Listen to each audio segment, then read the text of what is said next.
Alrighty, Bowhunters, welcome back to another episode of Becoming a Bowhunter. Sitting down today with Bailey Simmons. Welcome, my friend.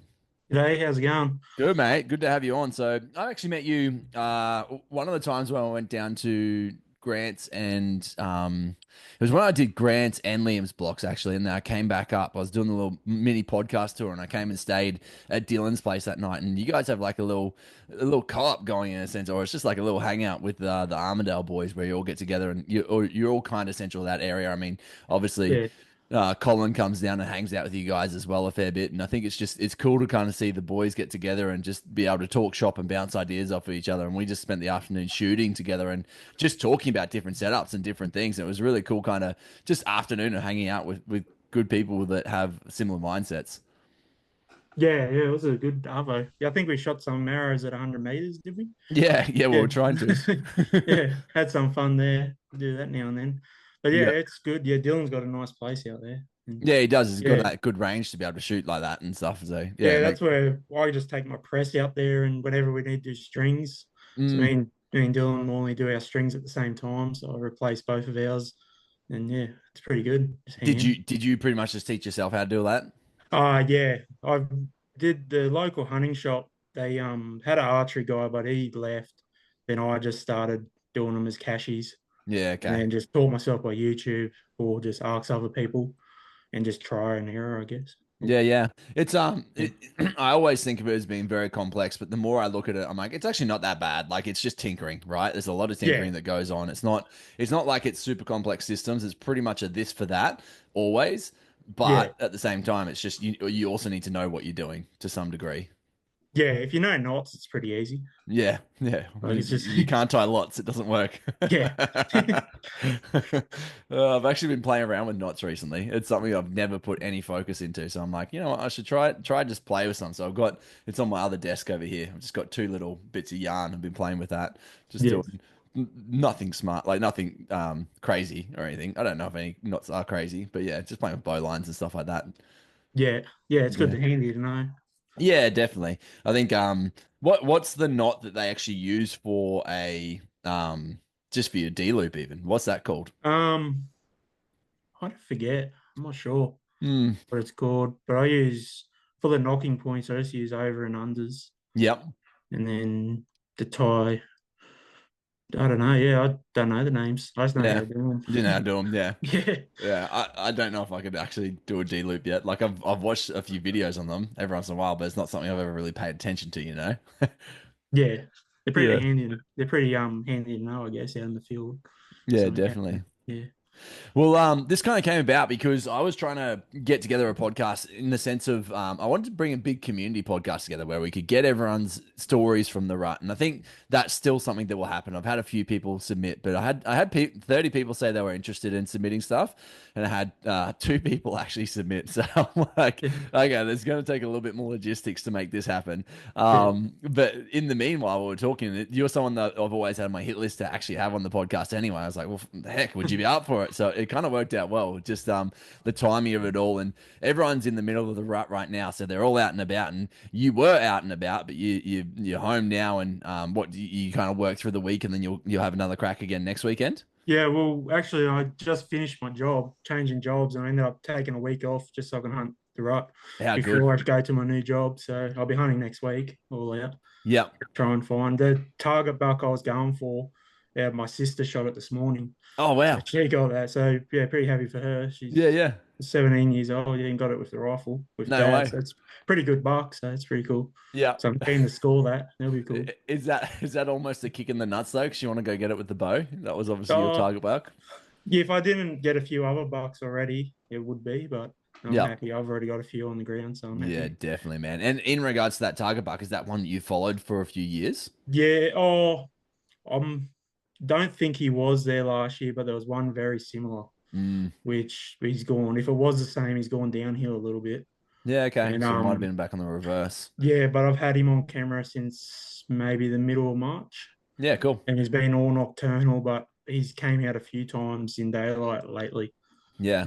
They got him this morning.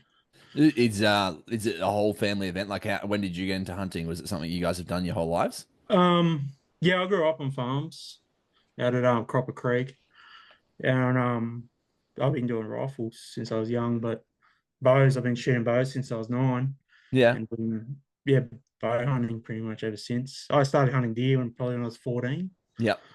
and I've been doing it every year since. It's Yeah, pretty that's good. awesome. Like meaning you pretty much started targeting the ruts, or you just did year Yeah, round bow hunting stuff. targeting the right. We lived out at Moree, so there's Oh no yeah. deer out there. Yep. So we just hunted them in Glen Innes and Emmerville. And Yeah. Cool. well, yeah, every April I did school highs. I'd go for them. It took me like 5 years to get one, but In I the missed a rut. few. Yeah, it took me Yeah. 5 years. I That's missed a awesome. few, hit them in a few bad spots and never found them. Uh And I huh. finally got them on the ground. It was awesome. I love seeing there's like a fair bit of a young crowd coming into bow hunting that are posting on their Yeah, socials and stuff. And you're seeing a fair bit of it right now. Like they honestly look like 13, 14, 15 year olds getting out and having a crack and getting a few deer down. It's really cool to see. yeah, yeah. It is. I have seen that. Yeah, there is a few young fellas out there doing it. It's pretty Yeah. cool. It's a good thing to put your mind into, I guess. Yeah. Yeah, I was definitely not doing that when I was 13. It's pretty good. Yeah. I mean, yeah, I like it. Yeah. Definitely, bro. And so I mean, the cool thing is you actually you've shot both compound and recurve. Have you ever shot a deer with a recurve? No, I was planning on this weekend taking it out, Cool. but I ended up taking it out Friday, and I missed two goats and a boar.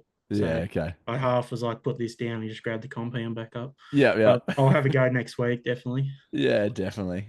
It's one of those it seems like it's one of those things where you're either really on with it or you're not at all, right? And Yeah, the it's a days when you're confidence not, game. you got to chuck away. You're like, yep, Yeah, we'll come back. yeah, it's a confidence game for sure with those things. Yeah. Yeah, if I don't practice with it, I just can't shoot it. Yeah, yeah, definitely. So I mean, you're pretty much located in the New England area, and I think this year has probably been one of the best years I've seen, at least in the last few, for the quality of the animals that are coming through. Would you kind of agree with that? Yeah, I have seen some really good heads get shot locally. Especially Yeah, like some some. of the reds down that way. It just seems like Oh they're yeah, mammoths at the moment. yeah, I have seen that. Yeah, I've been seeing that taxidermist in Glennis, Brian Anderson, Yes, yeah, and I went down there not long ago and just chatting with him, and he showed me a few, and they're pretty big. yeah, far There's out. some, You're saying there's some good heads. yeah, yeah, there was a really nice fellow there. Yeah, Yeah, he was okay. telling us about some. He wasn't there, but he was telling us stories. Some dude brought in a big red that was rifle shot. Yep. And yeah, he was telling us, and he was shocked how big it was, and it was locally apparently. Yeah, far out. Because I saw the one that Dylan's also been chasing at the moment. It Oh, looks like it's pretty decent. I'm yeah, sure. I'm sure you've heard all about it. he's excited about that one. Hopefully we find it. Yeah, Hopefully he definitely. finds it. Yeah, I've been out with him a bit there to try and find that one. Yeah. Yeah. Has there been a lot of feed around, like more than usual or anything like that, that you can kind of put towards it, or is it just like just a good growth year in general? I'm not sure. It's got dry there for a little Mm, around here. It got dry for a little, but we've had a lot of rain lately, and trying to remember back when they were growing. I think it was a bit wet then. I yeah, forget. okay. But then it's Yeah, dried right out now, you said. yeah. Oh, it dried out before we that cyclone came. Then all Mm-hmm. that rain has greened it all back up a bit. Yep. But yeah, like Dylan, I know Dylan's block that was really bad for a Mm, point there, and then like even the farm where my place is, that it was starting to get a little dry, but it still had plenty of pick around. yep. So yeah, it's got green again now since all that rain. Yeah, okay. Yeah, it's interesting. And I think it was Randy that was saying it's probably 3 months before they start growing is when it's kind of like the most effective time that they need to be eating like the best green pick or whatever. That's when it can really affect their antler growth. But then at the same time, I just wonder if it's just a good year. Like the fact that more and more deer are populating everywhere. If it's just the fact that it's bringing more out in general, like it might just be bringing the big boys out from hiding a little bit more because there's just more numbers. I don't know. Yeah, maybe. I'm not sure. Yeah, I haven't looked into it, but yeah, but I have seen some nice heads this year, so Mm. yeah, it makes sense. So, I mean, you've already had a bit of a ripper start to the year. What date are we at? It is the 6th of April. So, I'd say that probably this week is going to be like the height of the rut, probably for both Reds up here and the Fallow kicking off. Really, it's kind of this week into next week is like the height for both in general. based on all reports I've kind of heard from up here in the Brisbane Valley and all around this sort of area, they haven't really fired off yet. It's kind of like they have been going and they've been groaning and moaning and making bits and pieces. But when I went out, it was raining. It was just so much water about, and so everything was bedded down, bro. Like everything just stayed as solos. Like I'd run into fawns and the hinds, or just solo hinds, Yeah, and or solo stags, and nothing was getting into any groups. They were just staying solo by themselves, and it was so foggy and so wet, and it was interesting, that's for sure. But I think now is like the primo time to be getting out. yeah, definitely. But yeah, I'm not. What I've heard about reds around here that they have been a bit quiet too. Mm, So the reds on my block, they've gone now. What okay. I didn't find any hinds when I was scouting, and I only So just found like passing them. through, maybe. Oh, I found them in bachelor, like a Hmm. few stags together and all that. So Mm. I think they just grow their antlers. And then I found a deadhead from, I think the farmer shot it on an ant nest. So it was in velvet. Yeah. So Okay. so I think they just grow out there where I am. And then the fallow, the yeah, they've just coming in and I can see them, like the one I shot yesterday.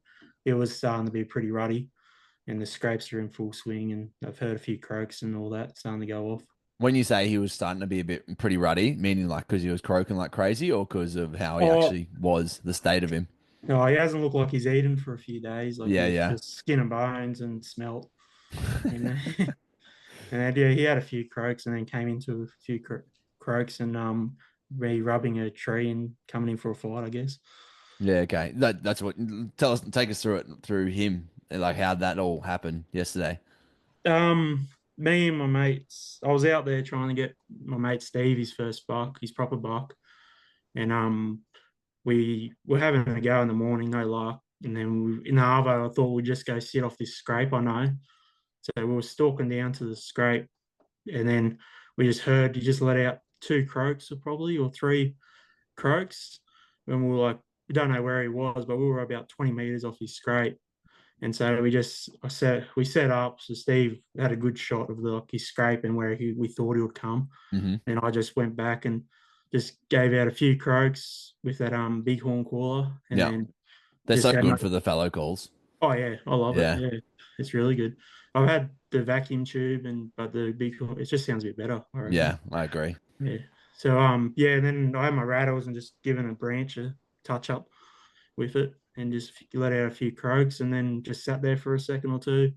And then I looked over and saw this buck come over where we thought it was a weird spot. We didn't think he would come that way, Mm. but he just came no path. He just rolled over and then just quickly, like just said, oi, to my mate, and nodded over and he like saw him, came full draw and he stopped and there was a tree in the way.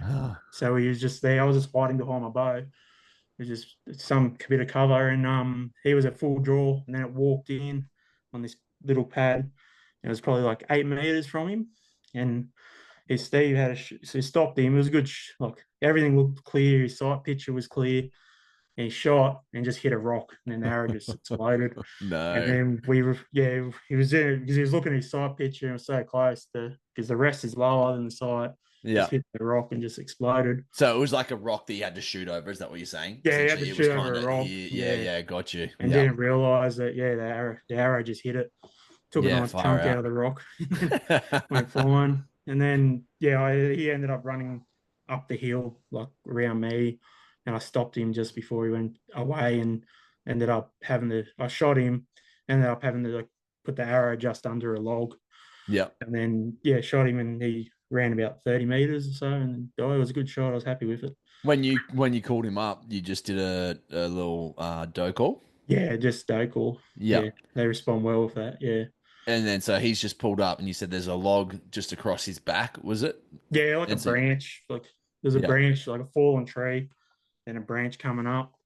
And Yeah. then I just had to just put it under it. It was pretty nice. I was happy with the shot. Definitely. It's Yeah. always nice watching an arrow arc like that and you're Oh yeah. watching it's going Yeah. for the tree and just goes under Yeah. sails. So it's so perfect. It was a nice shot. Yeah. And then it just stuck into a tree behind him. So it was pretty cool. Just the arrow was there sticking out of a tree. Yeah. It's Yeah, that's pretty cool. awesome.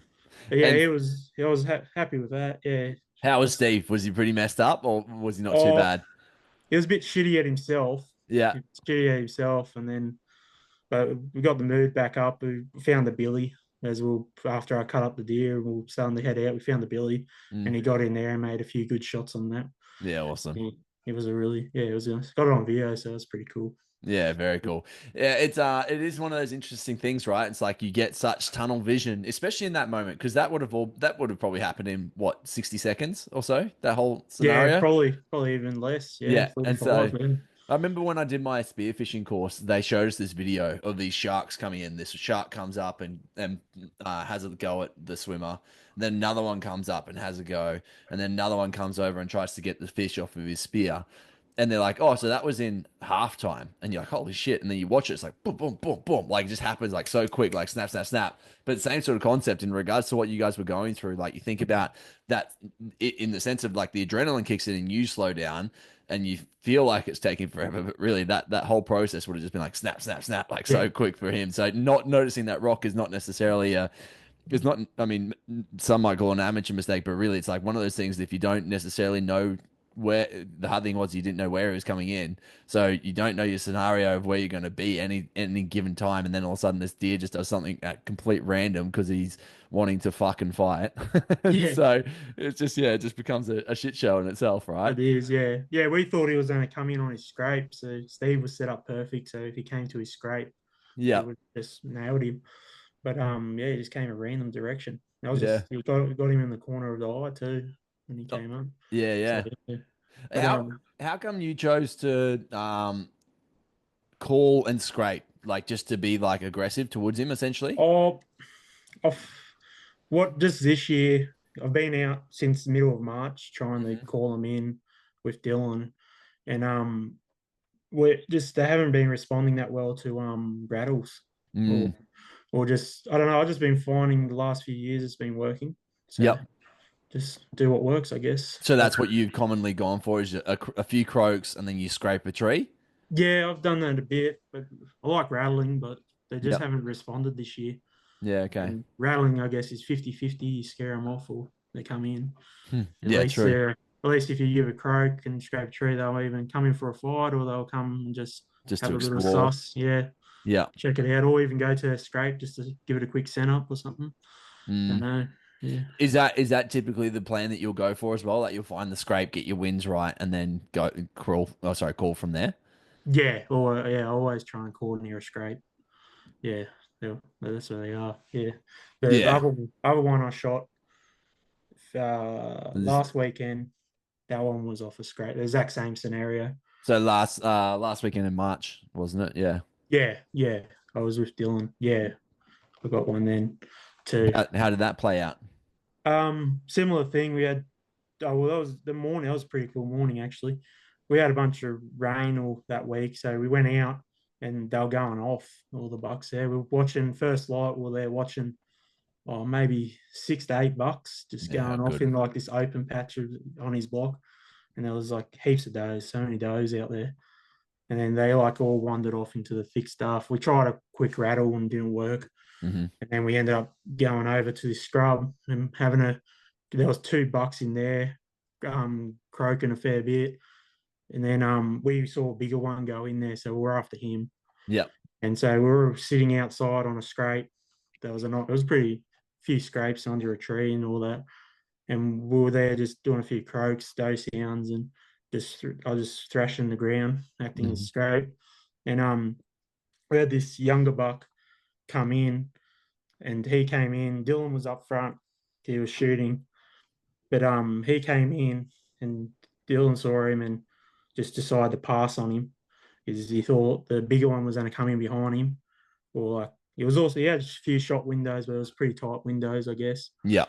And then he just ended up walking past Dylan at probably like 10 meters or so, Hmm. and then for 10, 15 meters, and then just walked just perfect shot window for me. So I ended Yep. up taking the shot and I got him on the ground. He was a bit better than I thought when I shot him. Yeah, how So it good. was, yeah, so it was pretty nice. That was a nice one. How was Dylan about that? Was he all right? Yeah, he was. We went up after that. We shot him, and then the other one was still croaking. So we ended up trying again, try and bring it out, but nothing. So we went in there after it, and we ended up stalking around. And Dylan got in, and he got into about 27 meters of it. Mm-hmm. and it was about the same size as the one I just shot.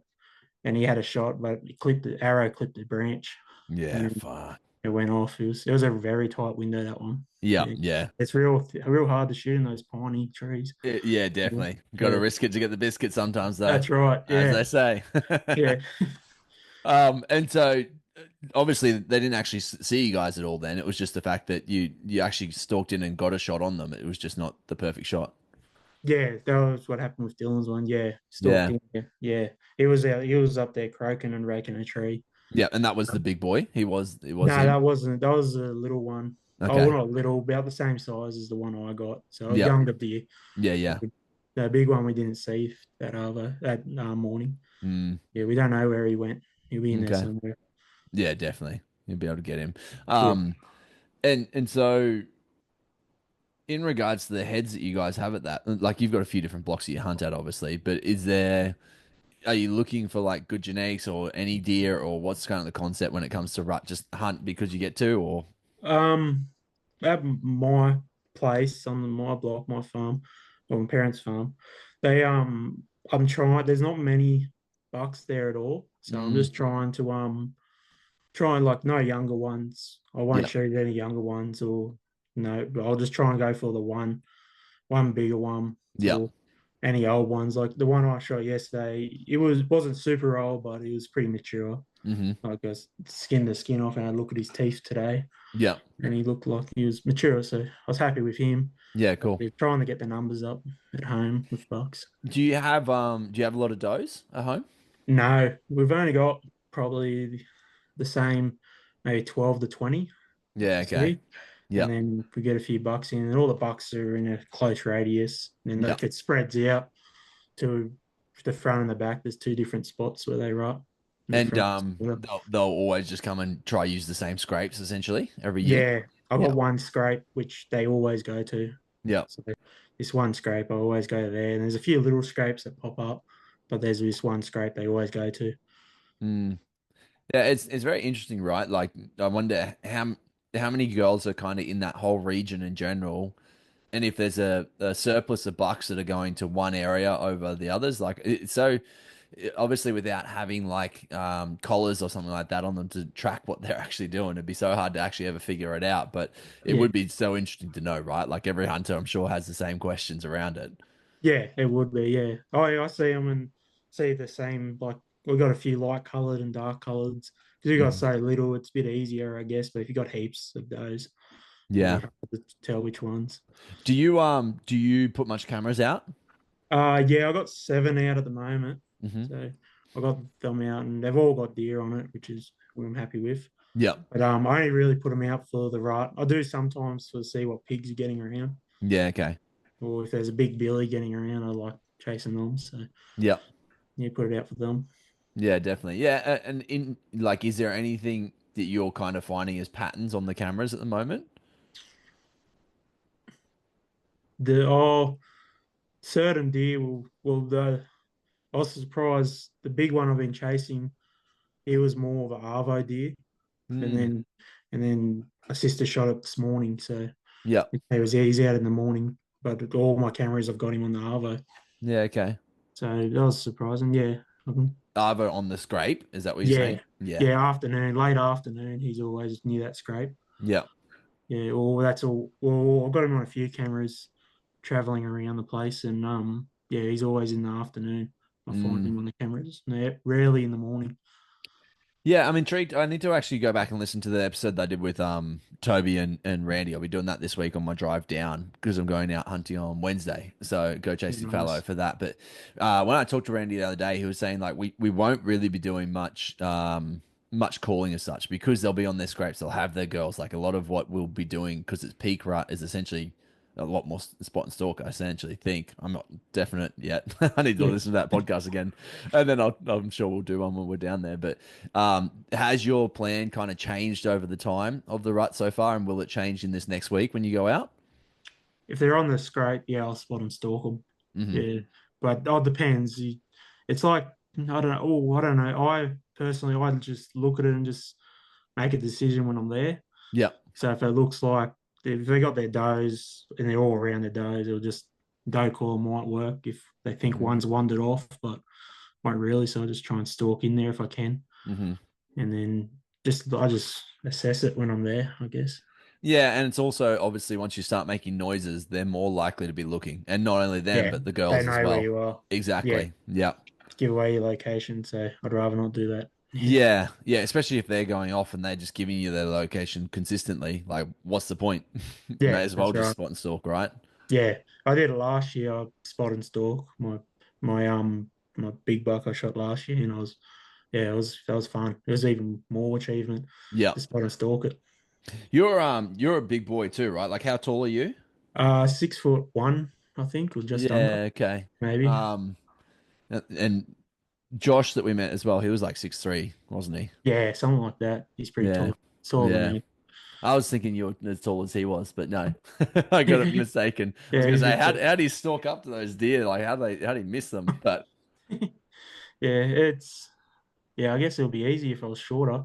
yeah, Well, yeah, yeah, hunting with exactly. Dylan, he's a fair bit shorter than me Yeah, and a fair bit smaller, so yeah, he has easier time, I guess. yeah. It's like Brett Meldrum's the other person I always think of as well. Mhm. Like, he's a big man stalking through the bushes. It's He is, yeah, yeah. Yeah, oh, he is. Yeah. does well with it though. Yeah, it's I guess I don't know, yeah. It would be easier. Say if Yeah, it's like backpacking or hiking, I reckon it'd be easier if you're smaller. you reckon? I don't Mm. know. I guess obviously you used to carrying around a bit more, like Yeah. stronger potentially. I don't know. Don't know. Oh, maybe packing out would be easier. Yeah, Packing out meat, it's I don't find it that hard, I guess. Oh, just my fitness struggles me there. yeah, Like my body's fine, I guess. yeah. What do you do for work? Boil maker, Okay. yeah, So welder. it's somewhat physical, but not necessarily heaps of walking or anything. Yeah, just yeah, picking up steel, I Yeah. guess. Yeah. Yeah, Yeah. yeah. Okay. Do you have any big pack outs this year or not yet as such, or just Uh, in general, any big pack outs? yeah, well, yeah, I packed out both my deers. The red, I ended up, it was pretty heavy. We ended up like walking. We were on a really steep hill, so Yep. we ended up just trekking him down to the bottom, and then just going walking back to the car, and then bring the car to him. Like Meaning you dragged him down the hill we or ended up like cutting him up. I put him on bag, and I carried yeah, him. okay. It's probably like only 600 meters. Oh, not even that far. We carried him Yep. 400 meters. We carried it, and then just left it there, and then walked back, get the car. Yeah, awesome. Yeah, And they're pretty heavy. he was your first red stag. Yeah. And also the first time you'd hunted it, the second time you'd hunted this block. Is that Uh, right? I've hunted reds in the past a little bit, but it was the second time at this block I just got access to. Yeah, So okay. I was still just scouting, really. So I was Yeah. surprised to see him and just lucky to see him, I guess. But Yeah. I'm just looking at the yeah. picture. He's pretty big, like pretty. They're big body, right? Like in general, Oh especially if yeah, you're used to seeing fallow all the time. You see a yeah, red, you're like, oh god.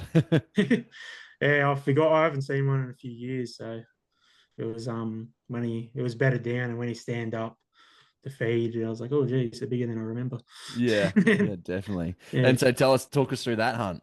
Um, that one there, I think I shot him maybe the 7th of March, Hmm. early March, dude, just scouting with my mate Steve. And we were just glassing up the hill looking for some boars on the hill, really. And we ended up finding these two bearded stags on top of this big mountain.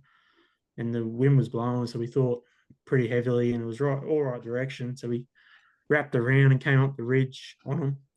And we ended up walking up this ridge, and I was like, I think they're around this tree. So I just like poked around and just saw the tips of the antlers. I was like, oh yeah, we popped back, took the shoes off. Steve stayed back a bit more. While we were walking up, we had a cow following us. It was pretty funny. So I told him if that cow comes close, scare it off. Yeah. I don't want to ruin my stalk, damn cow.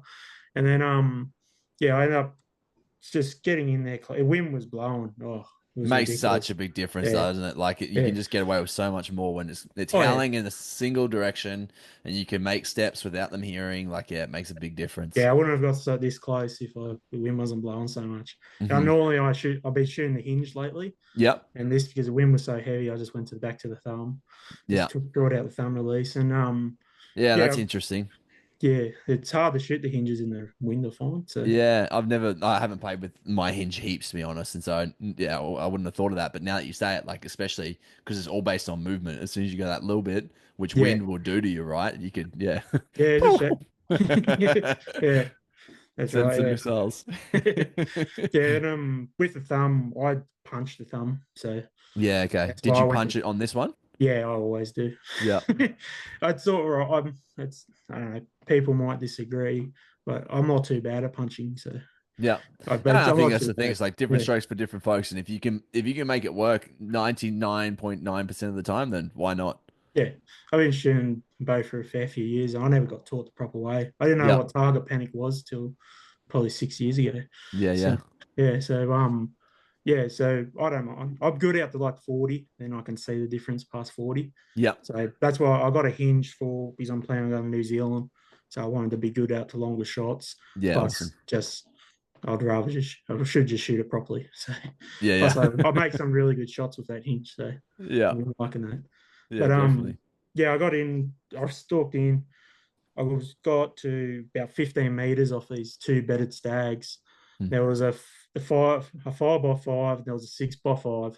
It was a bit bigger, but they was both younger. But it was my first. So I was like, oh, I'll just shoot whichever one I can. Mm-hmm. So I got in there and the 5x5 stand up and started feeding. I was about 15 meters away, and I was thought, oh, I'll wait till this six. I'm pretty good position. As he stands up the 6x5, he should stand up after this 5x5, and I'll shoot him when he stands up, like draw as he stands up. And I was just keeping an eye on the little one, and the 5x5. And as I was watching the other one feed off, just a little bit away, the other one standing, he must have got my movement as I moved my head back towards him, and he got me straight off, like just stared straight at me. I was like, oh no. And then he was just staring, staring. So I just slowly drawed, was slowly just inching, just inch by inch drawing. And then he ran behind a tree. So I just drawed and then put it on the other 5x5 and just let it send. And 20, I think Oh, it was good. 25 meters. Yeah, And yeah, just smoked it. Watched it. The arrow just went exactly where I wanted it to. that's And perfect. then watch him run down. He went over the hill a little bit, and I just saw antlers like look like they tipped over or like just got Mm-hmm. wobbly. And I was like, oh yeah, just sat down. Wait, Steve brought my boots up, put them back on. And then we just went poked over, and there he was. I was like, oh geez, he only ran like 30 meters, 40 meters. Yeah, how good. Yeah, Yeah, that I mean, obviously the bigger they are, the bigger they fall as well, right? yeah. Sometimes. Oh geez, they're heavy. Yeah. It was a very steep hill. Yeah, we tried moving him a few times and got him in position. Then Mm-hmm. like I had to keep my hand on him like when we got photos because he would just roll You down gotta the roll. hill. Then one time we were cutting him up and he rolled as we were trying to cut him up on the steep section and I was under it. So I tried to jump out of the way and like just tripped over and got my knee on a rock, which hurt. Far out. But we managed to get it done. Yeah. And did you take much like you took his meat? Yeah, I took both back legs, back straps, one leg, one front shoulder because the other one was blown out. Yeah. And then, yeah, it was pretty heavy. It's a fair bit of meat. I ended up Yeah. giving half to Steve, so he Have got you eaten half. much of it yet? Yeah, I You like have it? had it. Yeah, I don't know. I reckon it's pretty good. I think it's better than fallow. I prefer it. I Don't actually, know. I would say the same thing. And I literally, so last year, it's pretty much the last 3 years, I haven't really had to buy meat much at all. Because of my hunting stuff. And then this year, I haven't hunted all year until this trip. And so I went out and I shot a hind for meat. And so we started having venison again today. I let her Yeah, sit for the week. And God, it was good. I'm like, I ate it for lunch and dinner. I'm like, oh, I want really. some more. Yeah, I like it. Yeah, we eat a lot. I mince a lot too, so Yeah. we just eat a lot of mince. So we do that. So yeah, I think I weighed at one leg weighed 24 kilos. Yeah. Okay. I think. Yeah, Without the bones or with bone? that was with the bone, but I took Yep. off like the above the Achilles tendon there, Yeah. like Yep. that laid the hoof off. So Yes. that was just the meat, just before I cut it up and deboned it and all that. Yeah. Yeah. But So good. did a fair bit of meat out of that one. That was pretty good. And Do then you just mince the back, like for the back leg? That was back leg, obviously, not front leg.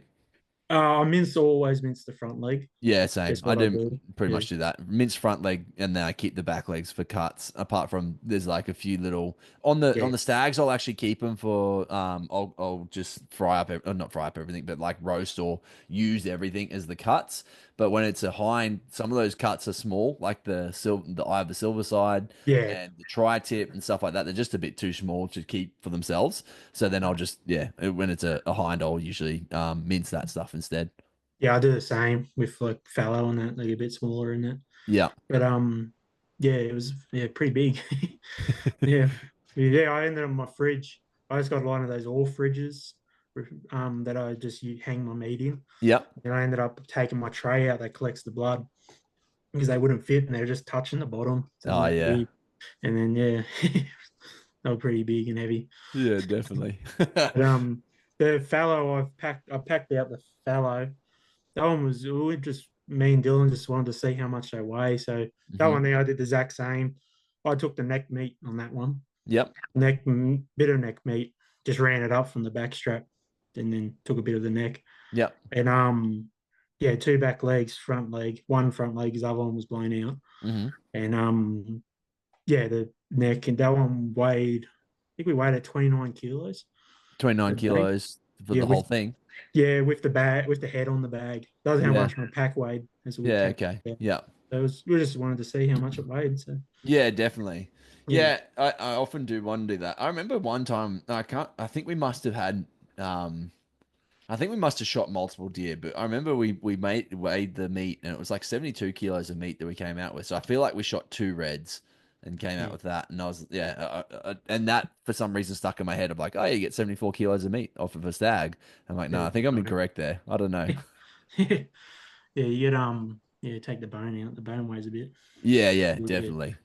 yeah, Yeah. And so in regards to like, I mean, it's a pretty good start to the season, isn't it? You can't yeah. really complain with that. Two No, yeah. valid I'm over the bucks and moon. a Yeah. red stag. Yeah. Oh yeah, I'm over the moon with the red. Yeah, that one Yeah. there. It's a long time. Very interesting though. You said like obviously you got him early March, and then the other guy had already moved off. Then Yeah, so I kept scouting a few other times, and I can't find any hinds on that place. hmm So I guess now they're gone. So just it moving makes through. sense. Yeah, Yeah, bachelor it up, yeah. They'll taking the bachelor. time. Yeah, so I'm gonna chase them again in the May. I'll go out there and I'll Yep. try and chase them again. So but apparently there's fallow on that new block too. So I'll go out there next week and I'll see what I can find. Yeah. So, Okay. but yeah. So we'll keen to chase them again, and I'll chase them next year in velvet. I'll have a Yep. crack at them. Yeah. So Perfect. I'll Were get a few. they? Do you know if they were there the whole of March? Like, sorry, the whole of their velvet, like January. No, I only got access the end of February. Mm. Was maybe mid-February to that place. Hmm. Yeah, so I'm not sure, but I'm keen to find out next year. How do you go about getting access down there? Like, I mean, Oh, just access in general is just that go. one there, that one, oh, that one there, I ended up message. I went to school with the owner's son, Hmm. so I ended up messaging him, and he got me his dad's number. Yeah. Awesome. I want to start door knocking, but just Uh-huh. need the confidence to start door knocking, I guess. Yeah, definitely. So, I don't know. I'm always don't know what they're going to say, I guess. So Yeah, I mean, obviously talk to the guys that you already like the farmers you already deal with and ask them what they think of it as well. yeah, so I think yeah, some people are open to it, some are not as like in regards to I'm sure most farmers would probably have someone would have knocked on their door at some point in time and asked for it. So I almost am more inclined to say like, what did you think of it? Like, was it a good approach or not? And if not, then yeah, figure out how else you can do it as well. true. Yeah, I haven't thought of that. Yeah. Yeah, I'd like to. And yeah, I should just start doing it. What about your dad? Has he ever had anyone knock on his door? Oh, we've had a few people like pull us up on the road. Yeah, okay. I've got asked a few times, and he's got Yeah, of asked, but course. he just says that I hunted a lot, so he leaves Yeah. it for me. Yeah. Plus, he hunts. He bow hunts a little, Yeah, but it's cool. he just does rifles now. So Yeah. most of the time, yeah. But we've had a few fellas. I hunted a bit of the neighbours too. Yep. So I went out there over the weekend, and they're not too bad. Yeah, cool. So they got a fair few people hunt their place, I think. Yeah, it becomes a bit of a you got to check the catalog or the calendar, right, to see Yeah, when anyone is where and yeah, um that's right. but I almost feel like that's the better approach is once you get access to one block, it's then once you've proven yourself and made smarts with the owner, then it's like, oh, how can I get onto the neighbors? How can I get an introduction or how can I start talking to the general area and see where else you can get on and get the access from there? Yeah, that's right. Yeah, that's what my mate Steve talking about him a bit. He's been Hmm. hunting with me a fair bit actually lately. That's Mm. what he's done. He just got on the one place, and I think he's got like three different neighbors now, and he Yeah, how hunts them good. all. So he's got Yep. so much land there. It's really good. Yeah. So I Yeah, just need I to think it's find that. definitely. I mean, it makes for an easier one-stop shop then, in a sense of just being able to have a big ass block of three or four different places that are neighbors because you've built the trust from all the different farmers, rather than having to Yeah. have yeah, a farm 40 minutes that way, 3 hours that way, 2 hours that way, or whatever. Yeah, that's right. Yeah. All my places are pretty close. I've only hunted the neighbors, then parents' property, and then I've got this new block. It's only about half an hour from the farm Yeah, and how about good.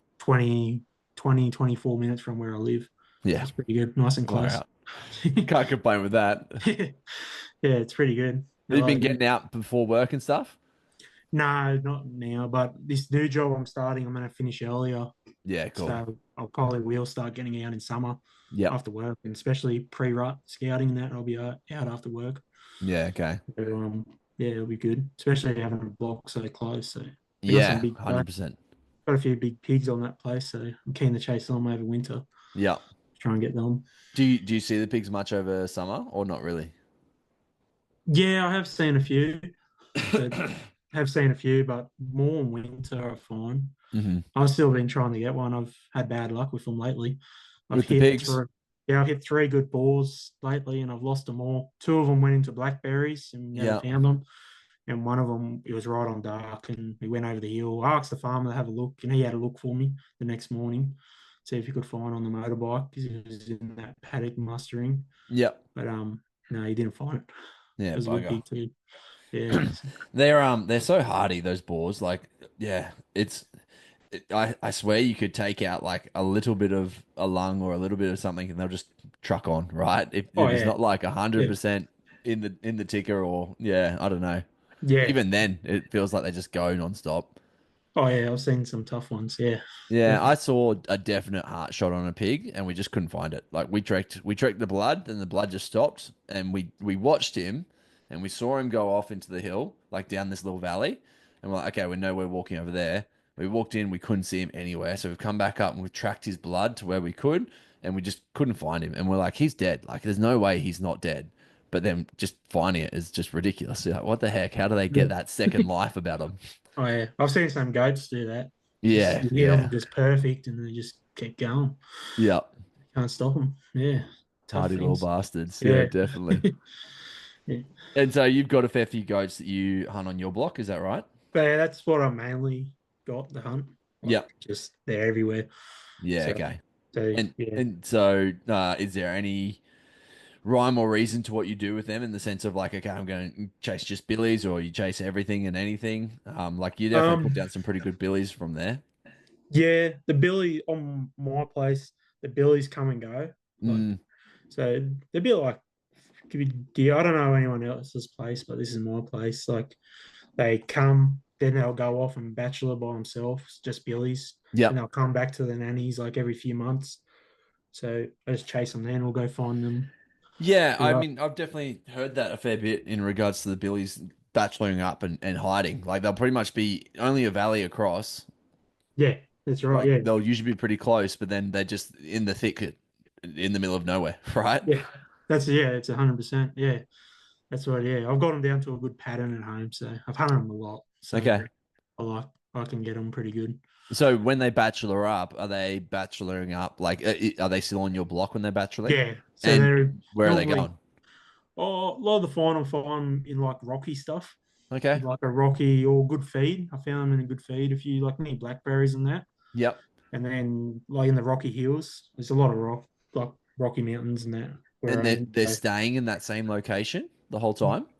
oh, they move along. Like I move like if I know they're there and there's a good one and they're just like a mob of billies, they will stay there. Yep. So yeah, I'll hunt them or I'll have a crack on them. If it doesn't work out, I'll come back the next week I or mean, next like week. they'll keep it as a bit of a home range, like because obviously they're Yeah, grazers, so they'll be around that general yeah, area. they'll be in that area somewhere, Yep. or like yeah, they won't be too far off.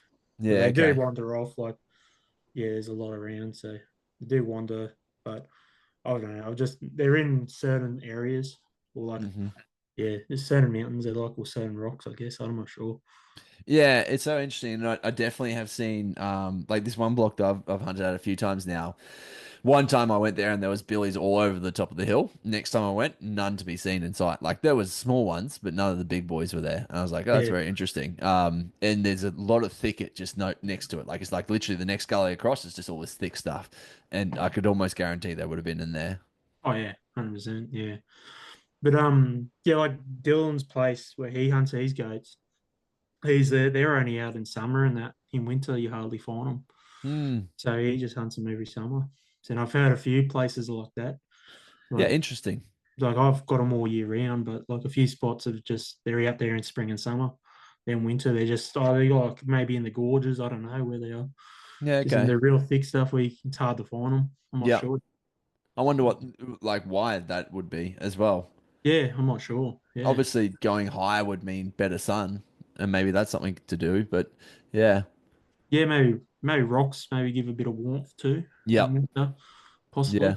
I guess that's why gorge country would be good. And then Yeah, obviously all they have to do is walk down the hill and get some water. yeah, definitely. Yeah. But Mm. yeah, I'm not sure, yeah.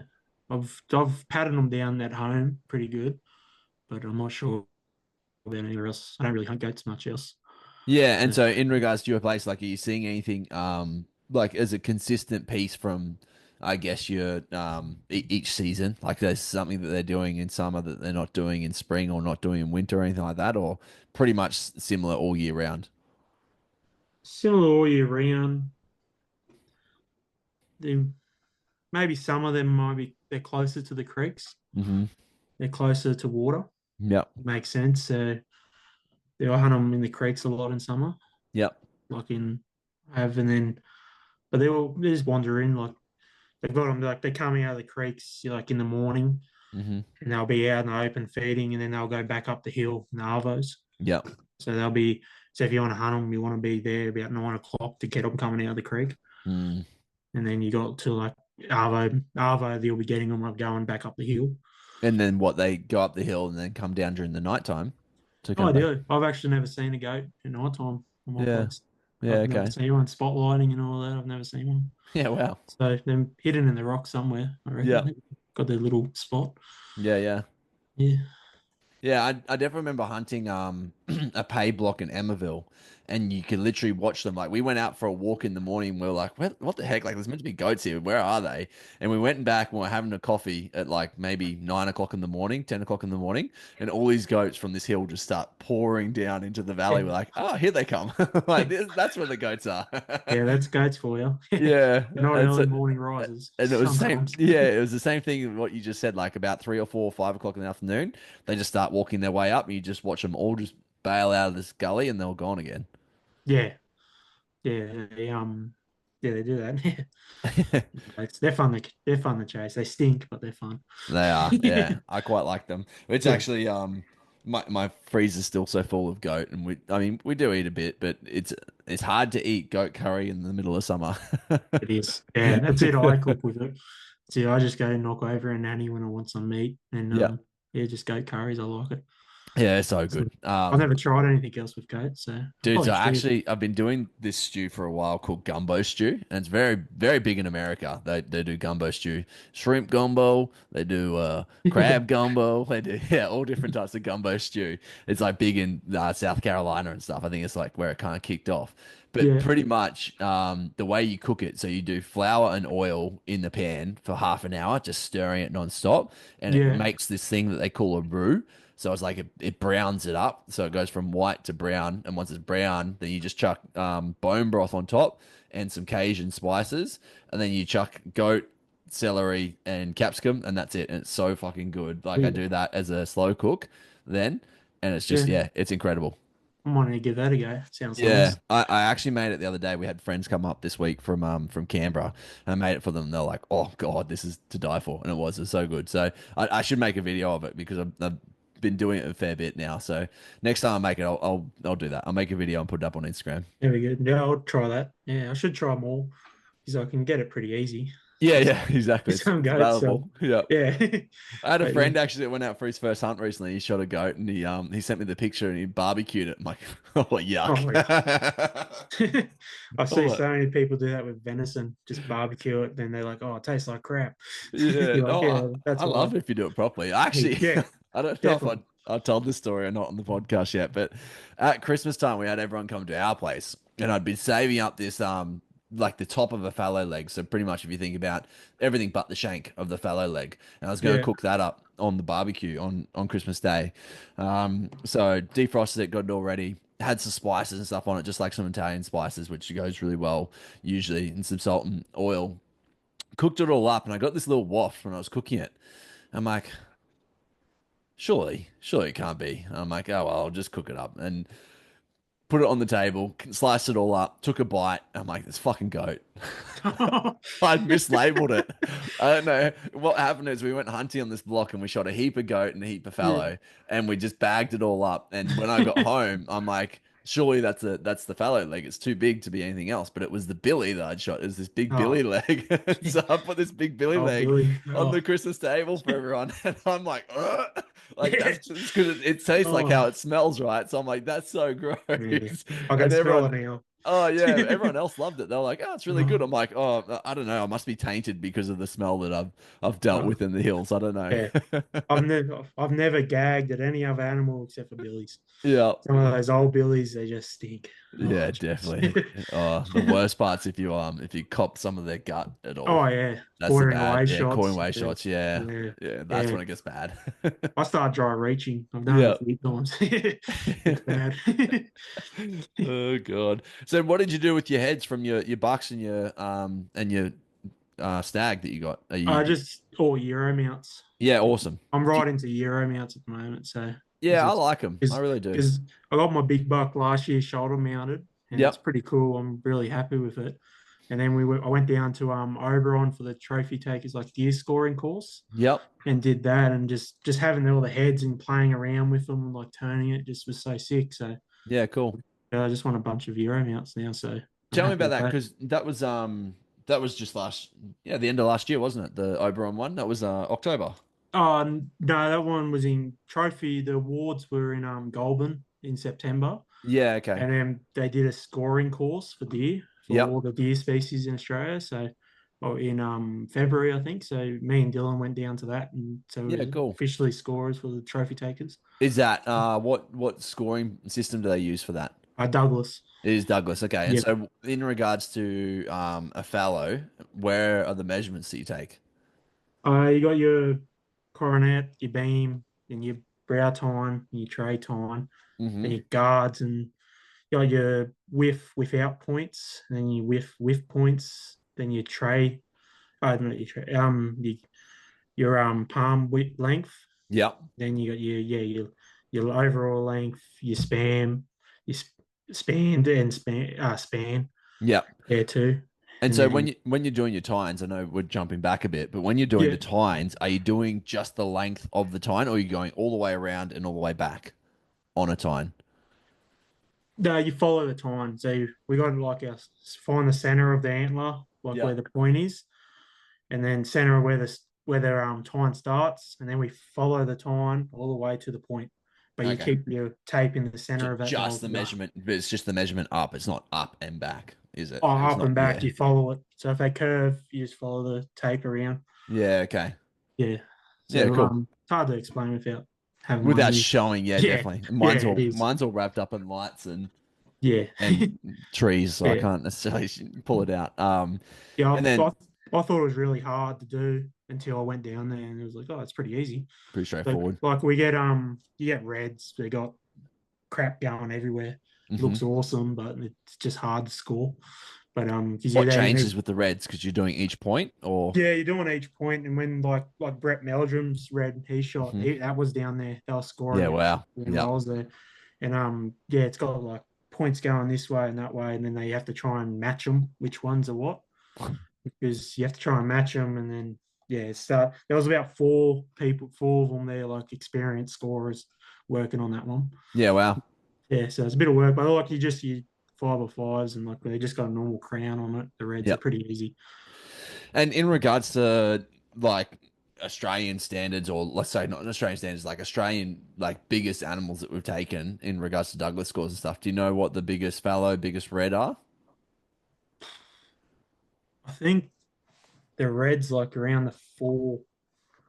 I don't know what the biggest one in Australia.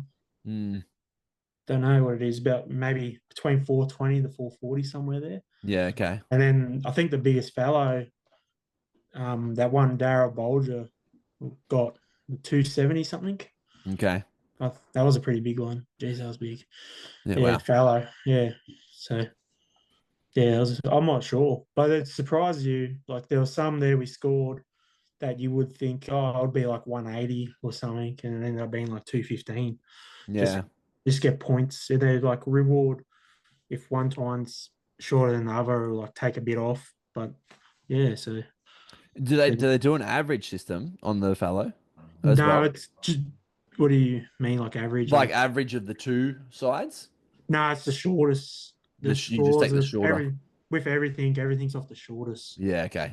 Yeah, because So I've done yeah, I've used the Douglas score for the pigs I've taken. yeah, And yeah, that's obviously the same system. Yeah, you take the shortest. Yeah. yeah, yeah. Douglas score rewards the evenness of antlers and that, or Yeah. everything really. Yeah, okay. Yeah, more even it is, better a score, I guess. So how about something like a fox? Because they get scored, don't they? I haven't done one. I ended up keeping a skull off a fox I shot a few weeks back. Mm. So I that's in the garden at the moment. So I'll score that when it's done. Yep. And I'll give it a go. But that one there, I'm not sure. I haven't got scored, but the thing is just the width of the skull, the Hmm. length of the skull, then the measurement in between the inside of the canines. Yeah, okay. And they're in 1/16 So from pretty memory, I straightforward, think. really. Yeah, it is. It's all Yeah. pretty easy. Yeah, it's not too Yeah, that's hard. interesting. How do you go about your Euro mounts? What do you do for them? Just skin it out, try and take off as much meat as I can, Yep. and just put it in a pot. And then I had to buy a bigger pot for that red. So I was normally just use my normal stock pot, but Yep. yeah, I ended up having to go buy like a galvanized like ice bucket thing Yep. to put the red in of like it. So yeah, just put a bit of washing powder in it and just go. I don't boil it, but get it to like a simmer and just let it Yep. simmer for a few hours, then just pressure wash it. Have you And ever tried the cold method? now I've never heard of it, So essentially, honestly. it's the same concept, but you just leave it in there for like a week or so, and it all falls off. Like all, Rocks. yeah, it rots off essentially. Yeah. Like the skull doesn't, but the meat all falls off, Yeah. and it becomes apparently it can get a little spicy in the smell, I think obviously. I've done that with, oh, like just being lazy. I've done it with a few goats. Yeah, Just okay. left it in a pot and just, yeah, the smell's pretty bad. Yeah. But Yeah. yeah, I've done similar things. But the fox, I ended up just boiling, Yeah. and then I just ended up burying in the garden to finish it off. Yeah. Okay. It smelled a bit, so I'll see how that turns out. I haven't done that before. Yeah, because I everything I've got I've boiled, but my fallow, this one over here, I actually like I boiled it so much that it's like the skull is it Yeah. definitely it was detrimental to it. Let's just say that Yeah. like it's Starts to starting crack. yeah, it's starting to Yeah. crack like it's already lost it lost like a little bit of the nose and stuff already Uh, like it's all breaking yeah. off. So Yeah. yeah, that was obviously they're such a smaller deer compared to the reds, and I walked away from it and came back, and my boiler's just obviously up too high. So Yeah. yeah, Yeah, you can do that. I've done that on a few goats. Yeah. Yeah, you don't want to do that, especially no, like but a nice photo or something. I think that's where the cold method obviously works well because it doesn't have that as an issue. I Yeah. just yeah, my yard doesn't really permit me to do that here. Yeah, Would maybe stink in out the town. neighbors too much, maybe. I've done a few goats. I just hang them in trees, Yep, just like get let the them. bugs do their job. Yeah, pretty much just get it so it's locked in, so a fox can't just jump up and grab it Yep, and take it. But it works. It works. You yeah. just get just stains a bit more, so just give a bit more peroxide or bleach, I guess. Do you yeah you just use a peroxide at the end? Yeah, I just go to Priceline, just buy some 40% mix, and I find it's better when if I heat up the water. So So I what you're like, putting the 40% mix the peroxide into the water and just letting it yeah, boil for a little bit? yeah, just letting it simmer for a bit, and Yeah, okay. not for that long, and I find it works, and I'm happy with it. Yeah. So, Yeah. I've always and just used a nappy sand, like a I don't know, it's like the bleach one essentially, but you Yeah, chuck that in, chuck a few cups of that in, and that'd that work. works really Yeah, well as well. Yeah. yeah. And that But way they it's look just you're good. doing Be it on the hungry bit. boil Yeah, up. yeah. That'll work. Yeah, I haven't tried that. Mm. Yeah, but I've got some. Yeah, I got some stuff too for like bleach the antlers, or like I forget what it's called. It's like purple crystals, which I can paint the antlers back to its natural color. Ah, that's cool. I don't know what it's called, but they're just little crystal things. We mix up in water and just paint it. So So, some of the goats I leave outside, they just like go white yeah. or a few antlers. They just get stained by the peroxide or something. Just give them a little touch up and they're sweet.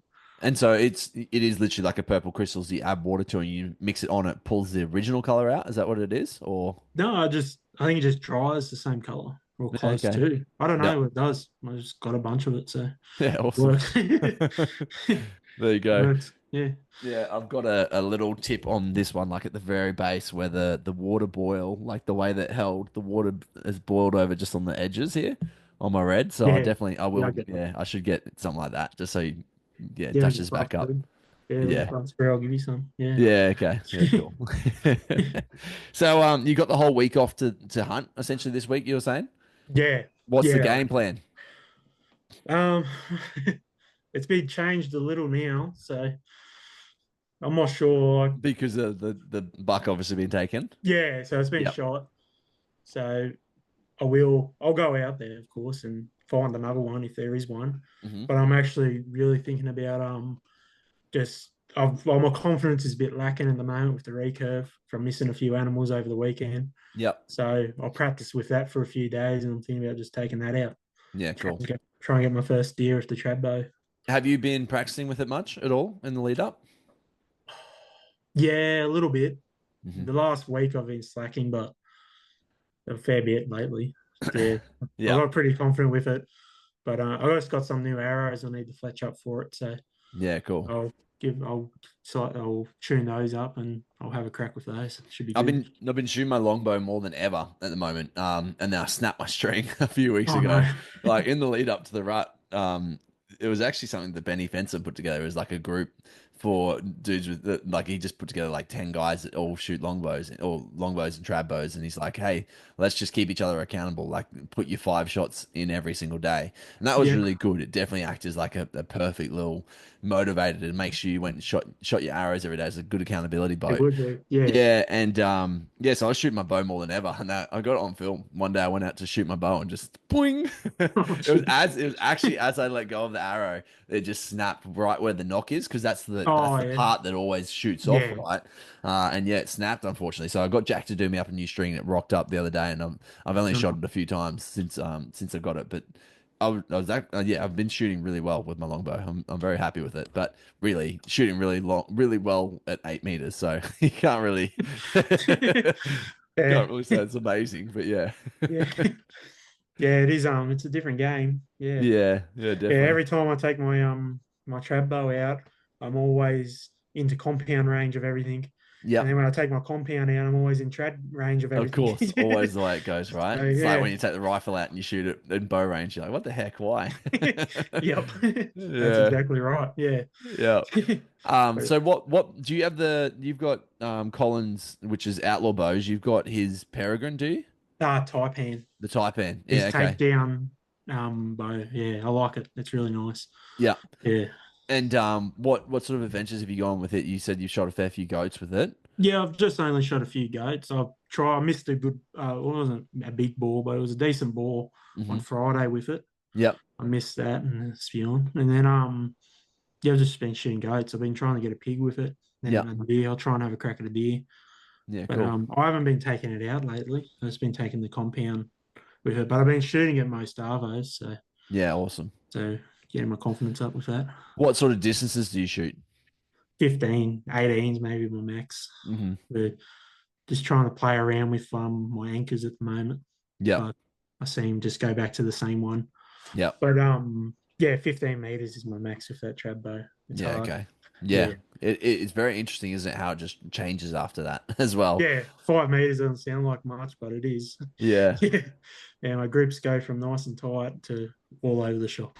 Yep. And I've been finding too that I struggle to shoot like a dot. So I can't shoot like my Reinhardt I have to shoot like a 3D animal with the trad bow. That's Like, interesting. so I reckon it's because how I gap, because I'm trying to gap, not just Mm, instinctive. yep. So like I go like the Dillons, he's got like a 3D pig, Hmm. and he so I know exactly where to aim on that pig. Yep. I'm always in there, so I'm gonna go buy a target this week, I think. Yeah. Okay. What's your point on? Do you It's know that? it's ridiculous. It's like 32, 35 meters. Yeah. And Wow. I can't get it any shorter because I Yeah. got Okay. such a long draw length. I can't get it any shorter. So Far out. yeah. So So does that mean that essentially, because it's at 32 meters, when you're aiming at something at 15, you're having to aim low every time? yeah, I'm in the dirt heaps. Yeah. Wow. Like on like a pig on this 3D pig, it's about the size of a good ball. Yep. It yeah, I'm in the dirt. So on about the size of a goat really, just big. So yeah, I'm aiming at their in the dirt at their feet. So Yeah. Wow. it's a big gap. Where Yep. I wanted a gap of like my point on to be 20, so at Yeah. 15, Definitely. just under that brisket, and I'll be sweet. And so, But in regards to that pig that you missed the other day, did you shoot over or under it? to the left of it, it Yeah. was Okay. it came around. It was like 10 meters too. I was so spewing, but it came up this pad tracking a sow, and it came and just like stared at me, and there was like a little rise, so just opened up his chest, Mm, and I just drew it back and just plucked this. Just my release was off, and yeah. Okay. didn't pull through to my click, and just sent that arrow directly left right next to it. It was just that was my fault. So yeah, What click system have you set up on it? just a string click, just Okay, a so that's like the little tag at the top, essentially, right? yeah. It's got that piece of steel, Yep. and then just a string, and then yeah, just I've put a bit of tape around the steel to quieten it down a little bit, Yeah. Okay. and Was then it pretty noisy prior? oh for me yeah, I reckon. Yeah. I might be right, I don't know, but for me I reckon it was loud, so I put a bit of tape around it. What's it sound like? Like essentially like a clang type of thing, or No, with mine, with the tape, it's just like a like yeah, it's a just like a stick real like cracking? low, just like a little dook. Like Yeah. Okay. it sounds like it's not like a low pitch sound. Yep. It's just yeah, like when it before it was like a ding, like now it's just a dook. Yep. Yeah, something like that. Yeah, I don't know. Yeah. But yeah, I don't know. I like it. I And kind of I went to like a ABA and I shot my recurve yeah. like an ABA round, and had to take the click off for what the class I was in, and vehicle, and I shot real good for a few like first 20 arrows, Hmm. and then yeah, just all downhill from there because I just didn't have that click with me, and I was just doing silly shots. Did it take much to learn to use the click? It was pretty easy, I found. Yep. Just yeah, pretty easy and shoot so much better. Yeah. I should have put one on before when I first started training. Yeah, I've actually never shot with them before. And when I went to Colin's place, he was showing me both that version and the hand version, the hand Yeah. pressure one, and a very interesting system. I just from my experience of using a hinge that had a click in it, I know it's not necessarily the same thing because the clicks are pre-warning, but every time I'd get to the hinge part where it would click, that little would make me go, oh, I'd Well, like, me too. Yeah. yeah, I'd always like send my hand a bit wild and it would like go off shot. And I, Yeah. I wonder if the same thing would happen with a recurve or not. And I don't know. Like it's interesting if that was happening for Mm. you with the hand release that it didn't happen with the recurve at all? I do get to a point where I hear the click and then I pluck the string. Yes. Like I don't pull through, but Uh-huh. also that yeah, I do get it a little bit, Because the but it, concept is that you're meant to be it's essentially you come to full draw, and when you're at your optimal position, it will click. Is that correct? yeah. So you want to get to your anchor, then be pulling through, Hmm. and then when you're like pulling through, it'll click, and then that's when you fire. Yeah, so But I it's don't want almost to be like yeah.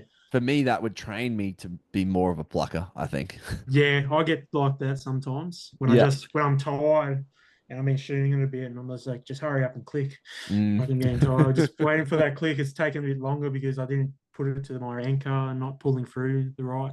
Yeah. So with compounds, like I tried the clicks because I bought one of those Stan Onyx clicker thumbs. Yeah, what'd you think of it? They're awesome thumb release. I don't like the click Yeah. because I did that. I used to pull like just tension, hear the click, then punch, or Mm. like go to the click. Like the click was annoying me a bit, so I took it out, and Yeah. then I run a hinge with no click either, and I like Yeah, it. okay. So yeah, so they're awesome release. I really, if you want to click in a thumb, they're awesome. Yeah. And do you find that with your hinge release that you've learned how to manipulate it at all? Yeah, so I've I just how I pull my back wall, how fast to take let it go off, I guess. Yeah. Like I can manipulate. I've played around like I punched it a few times just to see what would happen, and the arrow flies off to the side there. Like didn't really like it, so I've just like how like What do you mean? Like just because I of just the yanked it. pull? Yeah, just Yeah. yanked it real fast because I was just new using the hinge and I had a ball come in and I could have shot it like it was walking towards me and Dylan. Hmm. And he what you call it, it came like broadside. And if I had my thumb, I would have put it in there. But like I was pulling through the shot, pulling through, and then he moved, so I had to put my thumb back on and reset. Oh, And then he ended up walking into like front on, and I shot him front on, and I yep. lost him in the blackberries. But um, what you call it? If then after that, I've just learned how to just how my hands rotated. Hmm. Like I can get it so it can be hot or it could be cold. Just be Mm. mucking around with it, or I relax a lot in my back wall, Yep. so tension my back wall a bit more than that. Yeah. So Okay. I've been mucking around with that a fair bit because I'll give it a crack. Of all my bucks and the stag this year being with the thumb, but I Hmm. will have a go off the hinge and see how I go. Like, have you hunted? You've hunted goats with the hinge, obviously.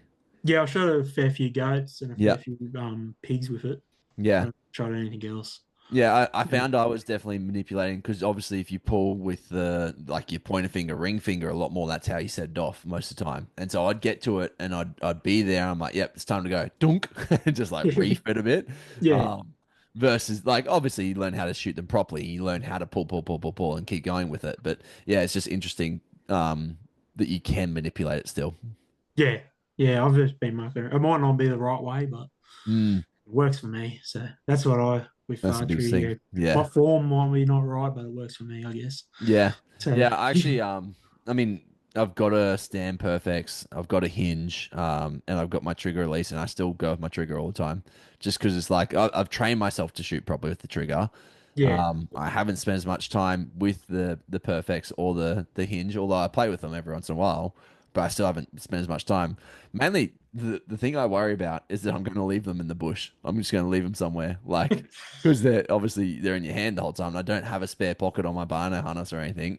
Um, I don't know. It's probably a fake fear, but my mate Danny, we went out for a hunt once, and he left his out there, a stand onyx. He's like, I know exactly where it is. It wasn't there.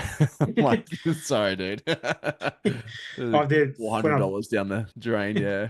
when I first went to thumbs. I did it. I dropped it like Yep. first hunt with the thumb release. Yeah. Far I out. like dropped it in somewhere, and I just lucky I was walking pads, so I Yeah. just kept walking all the pads around and found it. Yeah. And Okay. since then, the hinge doesn't have one, but my thumb they've all got lanyards on it. Yep. Just like, but I'm gonna drill a hole in this hinge or tap out a locking thing and put it like a nut in there or something, or make something Yep. and put a lanyard on it or something, or maybe look at buying a new one. Yeah. Okay. Fucking on a bit of cord or something, bit of loop cord on it. Yeah. When I was talking to George Riles, he was saying how he's got one of the young dudes in his shooting team, like at the big archery gym essentially they've got going on. He's 3D printing extra elements for hand releases. So you know how usually like especially on like the stands, how they've got like the different elements that you can change. Yeah. He's making his own variations of those. I wonder if there's something like that you could do, just a 3D printed element to Um, put onto it.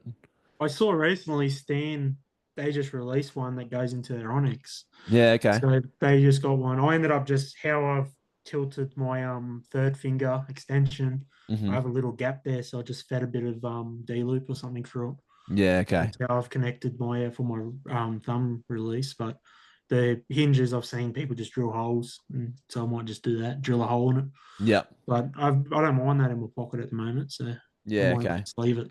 Yeah, definitely. Yeah. Have you ever thought, I mean, given just the work that you're in, being Boilermaker and stuff, have you ever thought of anything you should drum up in the sense of like, hey, I should make this for my hunting to make it easier? Oh no, I haven't. No, Mm. no, I haven't done that. I've made a few mounts for my skulls. That's Yeah, about okay. it. Yeah, Yep. make different mounts. Like just different wall hanger Yeah, elements just essentially. cut a piece out and fold it up, and Yep. yeah, and just fits into the brain cavity. Yeah, cool. Nice. Just hangs out. how about you is it a gambrel? What's the Yeah, I've built part that you them. hang? Yeah. Yeah, I've built a few of those. And then we ended up having a job where we had them build one for a customer. They stuffed up the size, and I was like, "Oh, that'll be perfect for goats." So I took it. How So good. yeah, I got one there, but I've never really used them. So, but yeah, I've got a few laying around for me. Yeah. I Yeah, always wondered, like a lot of the butchers obviously use them. They've got those cages where it's like the two sides with the bottom, and then when they do the kill, they'll kill the cow so it falls onto the cage. Have you seen them? Like it's no, I like, and so haven't. essentially the Yeah, animal's laying on its back, just legs in the air, and then the butchers are able just to get into it all. I don't know how it works essentially, and obviously it's just a leverage piece, like the way that it sits in there. But yeah, the frame just sits on the torso, and then I think the legs are kind of free on either side, so it just sprawls out over this thing. Um, but it's yeah, different. Yeah, I haven't seen that. That's pretty cool. I might look it up. yeah, I Um, think some like obviously for the goats. I mean, even the fallow, they're not such a huge deer that you'd probably need it that often. But you no, could definitely do a small one that would be like a sheep slash goat slash fallow one, maybe. yeah. I mean, I've got plans, but I haven't done it yet. Build like a little winch thing that goes into a tow ball so you can hang up a deer or a goat Yeah, on the that's back cool. of I you. actually saw something like that Yeah, on one of the deer groups recently. Like on Facebook, someone was, I think they were selling them for $1,500 or something like that. geez, Could, really? yeah, it could be a little side business for you Yeah, there. yeah. I got a little winch there, a little hand boat winch. I've got ready. You Yep. know, I'll build it up someday, but I've never had the need to Could use it. it wouldn't be that much, right? To actually because you just put it straight into your tow ball space, which wouldn't take that much, Yeah, and then you just pretty much go as long as you're clear of your ute straight up, and then have your winch there, so it wouldn't take much, yeah. like Wouldn't take actually much. much material or anything, right? No, it wouldn't take much. If you do something heavy, I'll just like weld a eyelet up top, and then you can ratchet strap it back as a support Yep. or something, if so it doesn't pull over. I'm not Like sure. Yeah, back onto your you, yeah. like the top of your ute, or you put it onto one of your I'll just roof tie, racks or something. yeah, roof rack, or I'll just go to my tie rails. Yeah, With some just to support it so it doesn't bend over, but they'll be pretty strong definitely. otherwise. Yeah, Yeah. I think that's a great idea. I think Yeah. because I definitely prefer hanging something up to butcher it. It Oh, makes it's a a lot lot easier. of Yeah. difference. Yeah. And I don't know, it's just, Cleaner. yeah, cleaner. Yeah, Yeah. exactly. Much cleaner. If I've got the opportunity to be able to take it back to the farmyard, I always will. Although, for the first time on the last weekend when I was out and I shot that hind, I was like, I'm going to butcher it, like leave the bones and butcher up on the spot. After talking to Harry about it, and bro, I fucked my back. Like the Monday before I left, I went to the gym and I hurt my back. And on Tuesday, I was barely moving. Like I was at the stage where I was bending over and I would collapse because it was like I couldn't stand up. I'm like, oh God, what am I going to do? I'm going out hunting Thursday. So I went to the physio on Wednesday and got needling done on my back. Yeah. And then I slept in my swag on Wednesday night, Oh, and I had the worst night's sleep. And I like literally rolled. I found it so hard to get out of my swag even that Thursday morning. Like, come out of bed. I'm like, oh God, how am I going to do this? I put my pack on, and I'm walking up these hills like this, like they're so steep. I'd literally just taken like the smallest little steps. oh, I'm jeez. like, it's going to warm up eventually. It's going to warm up, and it did. It came good, but because it was like so brittle, essentially at that point, I was like, I need to be a bit smart about this. So after talking to Harry a few weeks ago, he was like, yeah, I always just butcher up on the spot and leave all the bones there and just take all the meat. And so I did it like that, and it didn't take that long to do it, and you're just taking big chunks off essentially. Like I'm not completely putting it into its own little meat segments in that space. Like I'm not breaking out your top side and your round and stuff. You're more so taking the top half of the leg, the bottom half of the leg, and then the shank off. And I left the bone and stuff still attached. So it was almost, I don't know, it didn't take that long. I always thought it would take a long time Yeah. to do out in the bush. But being a red hind, like they've still got a fair bit of weight to them. Yeah, Um, definitely. but yeah, I was pretty stoked with like how it turned out. I took the front legs as they were, just knocked the hocks off and stuff because I'm like, there's a fair bit of fidgeting to do there, but the back legs were really quick. So yeah, I would be intrigued to actually try taking the front legs without bone as Yeah. well next time. Yeah. Do you take the legs off, then debone it there, or just left it all I in the actually pack? left the high like the I pretty much just folded down your skin. So it was sorry. So I worked from the back legs in, folded it out, and Yeah. kept the fur on the whole time. So the fur was completely attached. Oh, yeah. On like you're pretty much just flaring it out Yeah. instead, and kept the fur on. Yeah, never thought of that. Yeah. Yeah, and I honestly thought it was going to be much harder than what it was, but it's pretty much the Mm. same process. The biggest thing is like having the fur there is actually really helpful because then you don't if you drop the meat or anything, you're dropping it straight into the skin rather Yeah. than onto dirt. Yeah. Yeah, we I did that last weekend.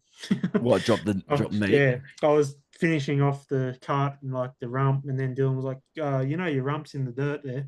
I looked, I was like, "Oh shit!" and then put it up. Didn't realize it was all covered in dirt, and I was like, "Oh, I'll wash off." Yeah. Didn't want it. Yeah, the old scraping of the knife works a treat on that one. Oh yeah, yeah, Yeah, I put a video up just on YouTube last week. It's kind of like the first edit of a video that I've done. I didn't edit it, so I'm not actually stoked with the edit, but it still worked out. Like it shows the video essentially is all I'm getting at. But when we were yeah. butchering up, he was saying like, "Oh yeah, I really want to preserve this and stuff." I'm like, "Cool, just make sure you like just careful around it. Like don't step over the animal, step around it and stuff, so you're not dropping dirt on it." He's like, "Yeah, for sure." He takes a step and he kicks the horn of the goat, and just all the dirt off of his shoe fell right onto the back. I'm like, "Oh, bro." I'm like, "Well, we'll try again next time." It was good. We still got the meat and everything, but yeah, it's just like it's one of those things where you're not if you don't think Yeah, about too much, it is. Yeah, it happens. Yeah. So you said you'll try and get the longbow out this week. yeah. Yeah, I got my recurve for Recurve. his. That Yeah, is the plan, you think? Like that's kind of yeah. I think so. I should. I need to try. That's definitely. half hard because all the where I'm hunting at home, I'm trying to leave all the young bucks at the moment. Hmm. And if I got a recurve with me, it's whatever comes in, I'm having to go at because Yeah. it's gonna be hard and the first one. But I've got Hmm. to, yeah, I'm gonna try. I haven't gone to this new block of mine for fallow. I've only been there for the reds, Hmm. but apparently it's fallow, so I'll go check out that definitely. Yeah, okay. And And take then the recurve for that as well, or that one there, I'll probably take the compound, yeah. and then, but I'll see how I'm going. Or like if I shoot a few bad arrows to Arvo before, my confidence isn't there. Yeah, But yeah. if I shoot some good arrows, I'm like, oh sweet, I'm taking this out. Yeah. So I'll see. But I It's an think I will. interesting one because I honestly look at it like you're saying, like there's a lot of young ones on your block, but it's starting the game over again. So it's almost like that it doesn't Yeah, it in my head it doesn't necessarily matter. I don't know if that's the right or wrong way to go about it. I guess depending on how much you want this herd to grow, but also you shot big block sorry, you've shot big deer off of this block previously and there's still deer rocking up, right? So it's not like yeah. it's killing the herd by doing it. No, it's not. It's not doing any of that. There's a few bucks. Like there's a few bucks there, but there's not many. Like in the terms of like other people's blocks and that. Mm, Like there's not many. We've only got maybe all up on camera. I've only found maybe 8 different bucks, yeah, and okay. one of them was mature. And then the Hmm. one I got yesterday, that was on the right at the back of the property. I got no cameras there, Yep. but I rarely don't see many bucks there. So that Yeah, was the okay. first buck we shot off the back there. Yeah, And wow. then all the other bucks I normally see at the back have been stickheads passing through or Hmm. something. But yeah, he was a good buck. But yeah, if a stick bow, I'll shoot whatever comes in. Yeah. But just trying to build the numbers. Really, is that what I'm after? Yeah, definitely. Um, I remember when I was down, you guys were talking about one of the, I don't know if you've ever hunted it or not, but one of the public land access blocks, I think it was the Sticks or something like that, that's close to Armidale. Yeah, And I it's kind haven't. of one that everyone talks about like has been really good. Yeah, it's pretty thick. It's Is pretty it? thick. Yeah, I Yeah, haven't okay. been down there hunting. I've been through it a bit, but I haven't been there hunting yet. I got my R license and everything to go down there. Because I Yep. was planning on chasing. I really wanted to go chase Rusa in like one of those state forests near Port Macquarie or something Ah, I didn't know they this had them. year.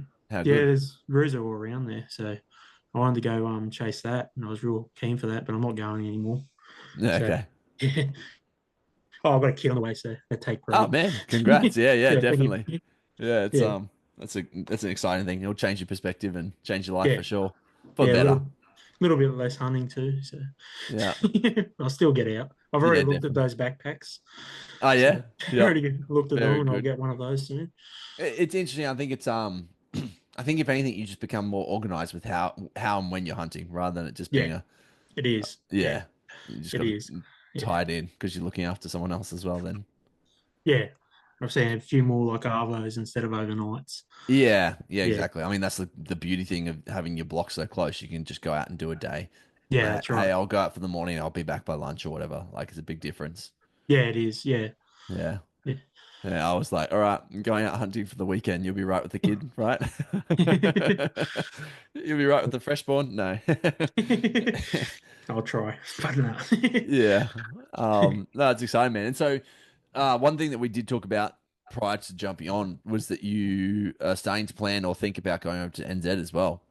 Yeah, I want to do New Zealand. I want to do it in March this year, Hmm. like the first week of March. I had like looking at tickets and everything, but I just never wasn't organised enough, and my fitness wasn't there. So, Yeah. next year, March, hopefully, or January, or whenever. I don't know. I need to talk to more people, Hmm. find out. I've got a few blocks of like just by researching or seeing What what's what does around. that research kind of look like? Like, what's been your thought process around the research? Uh, I'm not. I'm going. I want to go there to have a crack at tar, Hmm. but I wouldn't mind anything really. So just to go over. So some of those blocks, look to see if they've got everything, Yep. or like there's a few tar blocks where there's like reds or pigs or just anything really. But Just want to go where are over you there. actually like? How are you researching this? Where are you finding this stuff? Like the Or info on it? a lot of it's like, oh, those gullies look nice. Oh, got you. So you're Or not you're actually like, there's yeah. no Oh, bit of reference point. YouTube. Yeah. Yeah, Okay. bit of YouTube and like there's like YouTubes and I see they're on like a this creek or like they mention the creek and then I look up the creek Mm, or they're at this hut and I look up the hut and yeah. then Okay. I'll be like, oh yeah, and then have a look around that area. Like that's how I got my reference. Like Yeah. Cool. and now I Okay. just look at the hills and which blocks are there and the gullies and all that. Hmm. I don't know where to start really. So No, I I mean just want to that get that over makes there. sense. Yeah. Yeah. Yeah. I Get think over there and talk with people over there definitely. or Yeah. The little have a insider crack. knowledge as well. That's Yeah. always gold, right? Yeah. I think Poldy's further north. I was going to say you should hit him up. I'm I sure you like could. him. Yeah. Yeah. I'm sure you could definitely just look up. Actually, I'll send you a guy's name after the podcast. It's after we do the interview. It's my friend Toby that has been on the podcast before. Toby Nichols and stuff. He actually moved over to Nelson recently, which is not necessarily super close, but it's in the South Island, so he might have a bit more insider knowledge that he can share with you. Yeah, that'll be sick.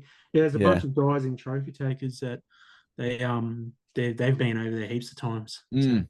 so when I'm fully dedicated of going, like the tickets are getting booked to Queenstown, Yep. I will Christchurch. I don't know. I just know Queenstown because I've been there before and it Yep. was nice. So I will just say, well, how about this block? Should I try this? Should I buy? Well, they might just say, just go to this place. I don't know.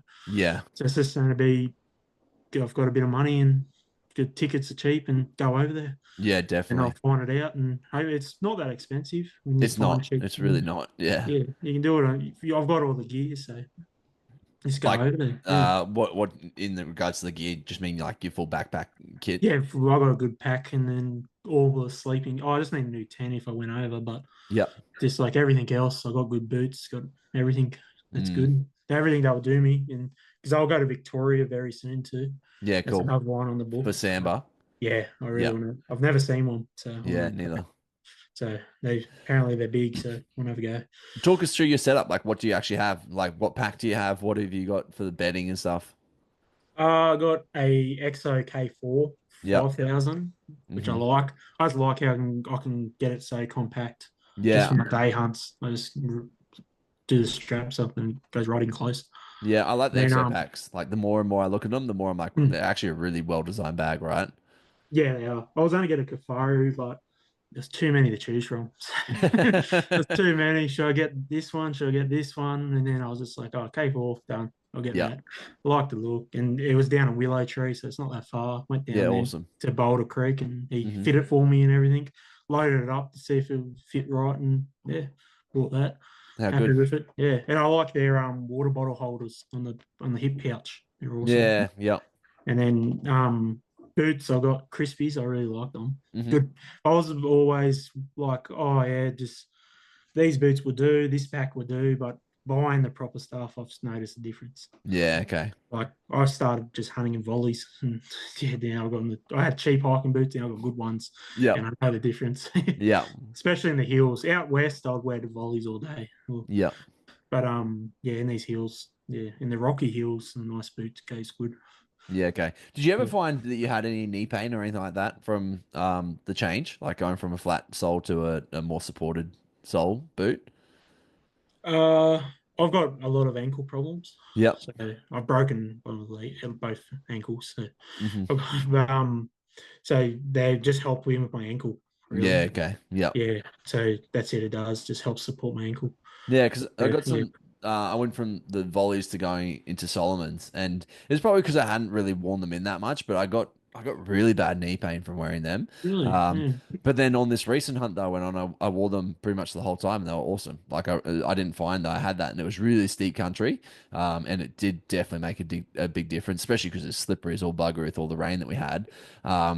But yeah, I really didn't find it had given me much issues this time around. But yeah, prior, I definitely like my IT bands just locked up, and then my knees were just fucked. Like they were so sore from it. It was interesting. Yes, really? Yeah. Yeah, Maybe just worn in. yeah. Like I feel like it must have. the Yeah. sole got worn in, molded to your foot or something. I don't know. Mm.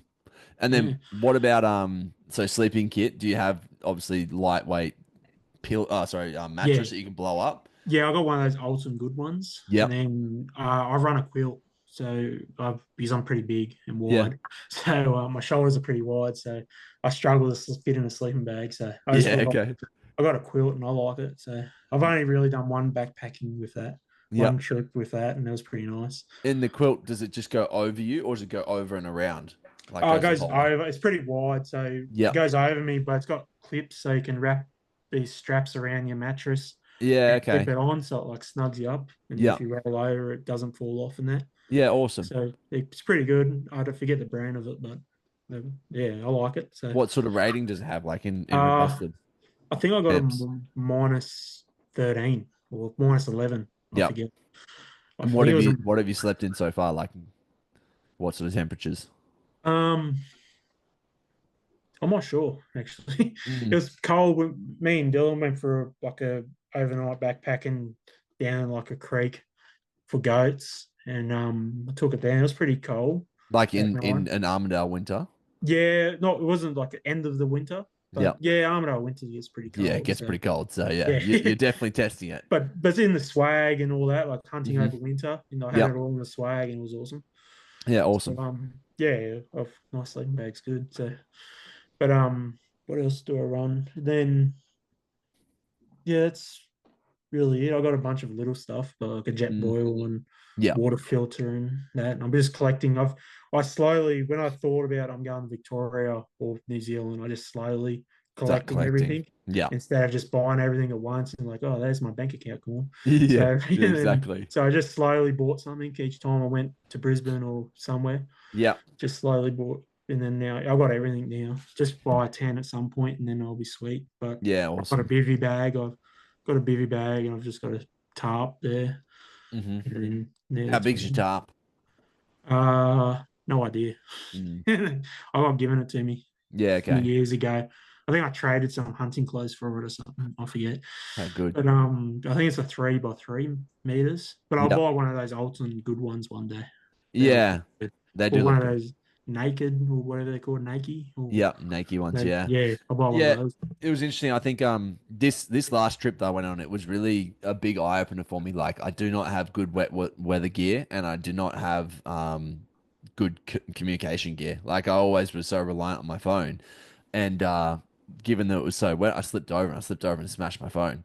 And I Oh, was like, oh, that just takes me out. Like yeah. I was like, what the fuck do I do? So I was in a block where the farmer, he was away. So there's no one coming to look for me at all. My friend that was meant to come out hunting, he was no longer coming out hunting anymore. I'm like, okay, so I'm here by myself. My wife doesn't know where I am. It's the creek that I was crossing was it started at ankle deep, and by the end of the weekend, like by the end of the 2 days that I was there for, it was above my knees, like midway between my knees and my thighs. Oh, sorry, knees and my hips. I'm like, oh, it's getting pretty strong now, like pretty sketchy coming over this.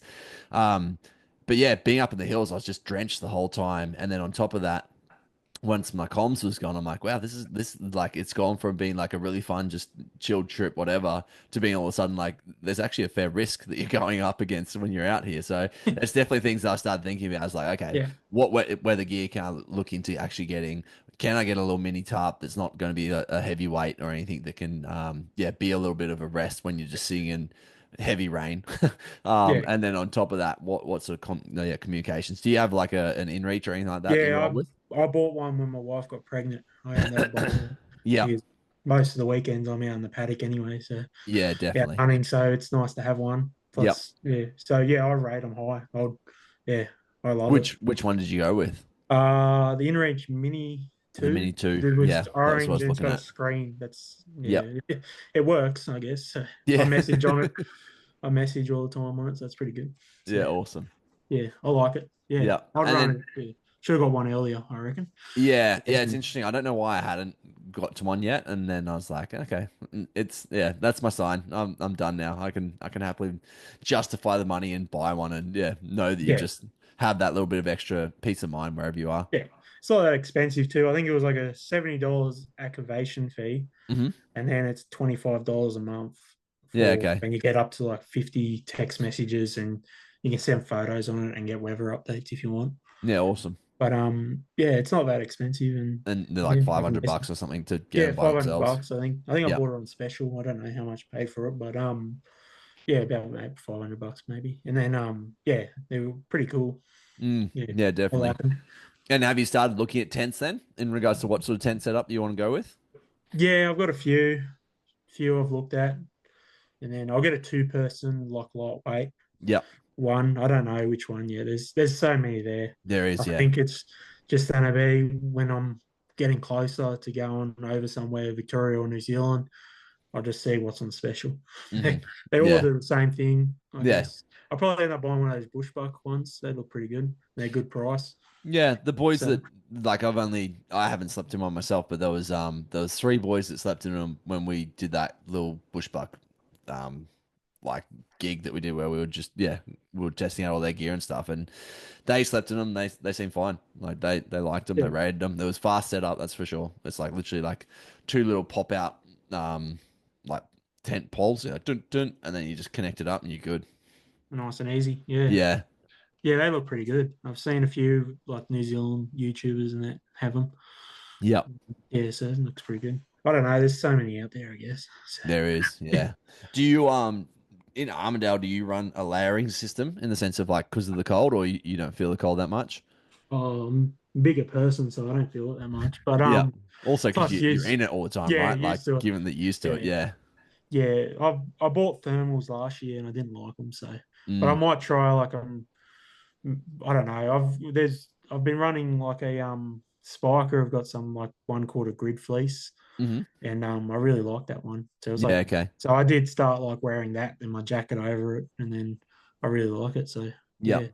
but they end up just coming out with a whole bunch of winter gear, so I'll probably end up just buying a few of those. Yeah. Give Cool. it a go and try and layer. I should try, but sometimes I'm cold, sometimes I'm too hot. So Yeah, yeah, I like the merino wool. Like I've used it yeah, more so for my snowboarding and stuff, where it's like even if you start sweating in it, it doesn't seem to hold for that long. Like it seems to cool off pretty quickly, or yeah. dry out pretty quickly. But yeah, I've never really. I mean, when I've hunted, I've never been in probably cold enough. I've been definitely hunting in like -4, negative. I think -4 was the most, but that's for an hour of the morning, and then once the sun's up, it comes to be like three, Okay. 4, 5 degrees pretty quickly, and that's not terrible. Like you can get away and just pants with that and not have issues. Yeah, that's right. Yeah. It's Yeah. almost if you put the thermals on, you get too cold. Oh, sorry, too hot. Yeah. Yeah. That's what my problem was. I just got Mm, too over it. It's yeah, too hot, yeah. But I don't know. I don't find it that bad. If I yeah, went somewhere to New Zealand in winter or Victoria in winter, I definitely would. yeah. I think that's But where it becomes very different. And yeah. also, like, it's not necessarily where you're out hiking. It's of the nighttime when you're going to sleep. Yeah, pretty much. Yeah, I just got a normal jumper on, jacket on. But yeah, I was gonna yeah, this winter I'll need to try and find some. I haven't looked yet. Find Hmm. some like pants with like a waterproof membrane from the wet grass. That's my Yeah, biggest problem. yeah. All the wet Okay. grass, and I'm over wearing gaiters. So Yeah. I'll find something that's a bit better and doesn't get my socks wet, I guess. Yeah, definitely. Yeah. Yeah, I was asking my friend Josh, he's done a fair bit of New Zealand hunting and they went in like thick snow stuff. And he was like, look, you can pay for Kuyu, like you pay for it a lot. I'm pretty sure he said he wears the hunter's element stuff is what he rolls with. He's got their waterproofing stuff and he rated it a lot. I'm just gonna double check that. Um I'm pretty certain it was that. But you said Spiker have just brought out their own one? Well, they brought out a few jumpers or like lightweight, mid-weight jumpers. That'd be good. Yeah. Yeah, they look good. I know Dylan got some, so Yeah, okay. I just checked out his and I liked them, so I'll get myself some point. And then Yeah, Josh was saying the Atlas gear from Hunter's Element was what he has, and he really loves it. He said it was great for his New Zealand trip. So, really, yeah, I'll check them out. Yeah, mm, I need to look for something like that. Yeah, yeah, I'll check them out. Don't yeah, know other brands actually because I would like to buy that Kuiu gear, but they're pretty expensive, and most yeah. of the It's time like I how much? I swear it was like $400-500 just for even the pants or something like that. 700 bucks something for a like that. jacket. Yeah. It's I mean, ridiculous. obviously, if it's going to save your life and it's going to be amazing, if it's a buy once, cry once, then so Yeah, be it. Um, yeah, it's yeah, interesting. I think they're obviously just priced that they're positioned themselves in the market as well to be able to be that high end gear. yeah. They're So good gear. Yeah, yeah. yeah. They're around me. I'll rip them on barbed wire, knowing my luck. Oh man, the amount of freaking camo pants I've gone through on barbed wire, it's ridiculous. Oh yeah, me too. Yeah, even blackberries too. They do it. Yeah, I've done it a I'm few one of those times. people that can't have nice things, you know? Yeah, same. Or Yeah. I go have nice things. It goes through like a honeymoon period, and then it gets destroyed. Yeah, yeah, definitely. Like my bow now, I was looking after and everything. Now it's just chipped up and everything, Yeah, just getting knocked around. It's yeah. just looked at the yesterday and I was like, oh geez, that big chip out of that chip out of the paint on the limb's not good. So You it'll be still right. rolling the Matthews? No, I got a Hoyt Hoyt. medium. Yeah, Yeah, okay. You like it? yeah, I really do. I Yeah. really love it. Yeah, it's not too bad bow. I'm shooting it at like 31-inch draw, but Hmm. I'm like a 31.5-inch draw. Yep. So it's a tad short for me, Okay. but they don't make any alloy bows Mm. in longer draw, so I'm just sticking out with it. Plus, Yeah, okay. I tweaked a few things to make it a bit longer Like for myself. longer D Yeah, loop or longer something. D loop. I took Yeah. the grip off and also just twisted the cables a little bit. Yeah, okay. You get. I don't know exactly what it is. I had a chart that told me, so I just twisted or untwisted the string to get Yeah. me a bit of more extra draw. So I like it. But I shot one of those new Darden bows they had. Yeah. What'd you The think? show I liked it. Yeah, so I might end up going to buying one of those at some Yeah. point. Yeah, I Yeah, almost feel like wait 6 months and then get it because they've yeah, been having definitely. issues with the limbs. Oh, really? Yeah, Yeah. fair few people have been cracking limbs on them, but also so have the lift fours. They've been smacking limbs a heap apparently. So it's Oh, I I heard feel that. like, Yeah. and when I was talking to Ian about it, it was like, yeah, it just seems like a few of them have like they just do a batch and they just have a bad run, or there's something that happens and then they snap them and they go, oh, we fucked up with this, and they fix it and it's all good from there. Hmm. Yeah. Yeah. No, I don't know. Yeah. Yeah, I don't know. You can't go wrong with a Hoyt putt, I reckon. Yeah, They I don't just know. built solid. I've Yeah. shot Hoyts.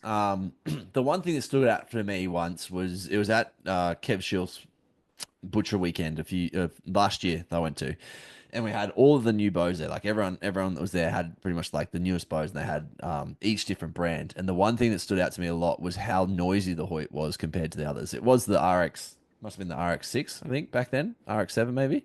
What are they up to now? Yeah. RX-9, I think. So maybe it's RX 8 then, Yeah. because it was last year.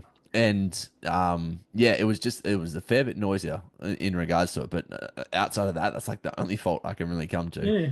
Might be just the carbon bows. Mine's Yeah, pretty quiet. exactly. Yeah. I run a fair few silencers on it, but Yeah, I but feel like most bows you do though, right? And yeah, yeah. you're probably right. It's probably the carbon bow Yeah, it more might than be just that anything. lighter. I don't know. Yeah. Yeah.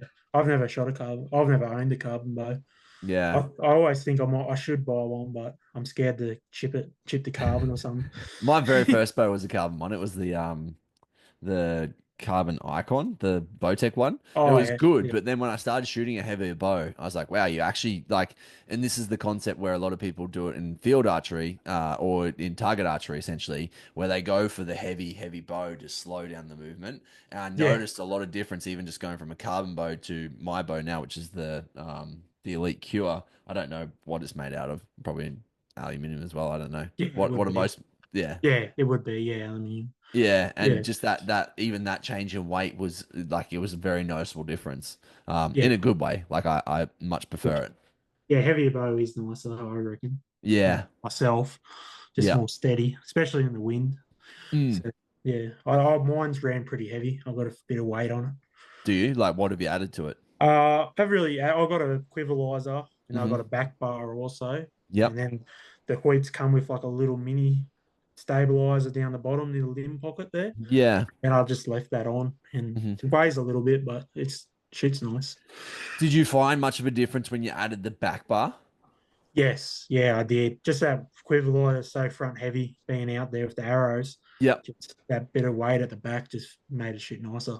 Yeah. Okay. Yeah, I really like it. Yeah, Yeah, it's interesting. Something we were talking about before was you were playing around with FOC and just playing around with arrow weight just because you could in general. yeah. What did you kind of find to be your sweet spot?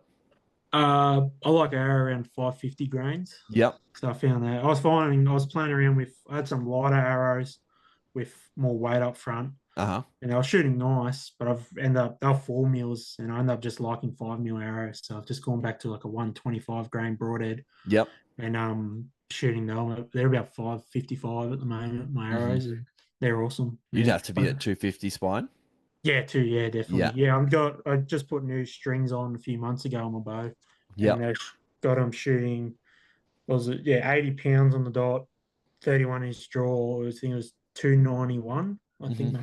they're shooting 555 grains or whatever Yeah, how good. feet per second. Doesn't matter that much the speed, but it just yeah. Dylan's got one of those Garmin Little chronographs for measures. Yeah, yeah. for his magazine reviews. Yep. He does, and for his gun reviews he does. So we just put it over that to see. It's Yeah, how good. interesting. Yeah. But I like that arrow weight and run those like a floor fletch on the back, which I like. Yeah. Do you use the easy veins or do you Yeah, actually? definitely. Yep. I hate fletching. Yeah. Just a yeah, yeah, they make yeah. a headache and ease, right? I, when they Yeah. make an easy vein for trad arrows, I'll be all over it too. What trad arrows? Sorry, what trad veins do you run? Just the cheap feathers from Apex, Yeah. those Okay. Yep. blackout or whatever the cheap ones. I don't know. What do you do once you shoot them from an animal? Is it pretty much just strip them off and start again, Um, or I have you haven't found you really can reuse them? I've done the like boil the kettle and put the steam over it. That's worked. Hmm. Give them a wash and then do that, or just play with them to get them close and then do it. That's what Yep. I've done. But Have you ever tried those the other ones? Like they're not a feather, they're essentially like the plastic, like it's just a yeah, really soft foldable.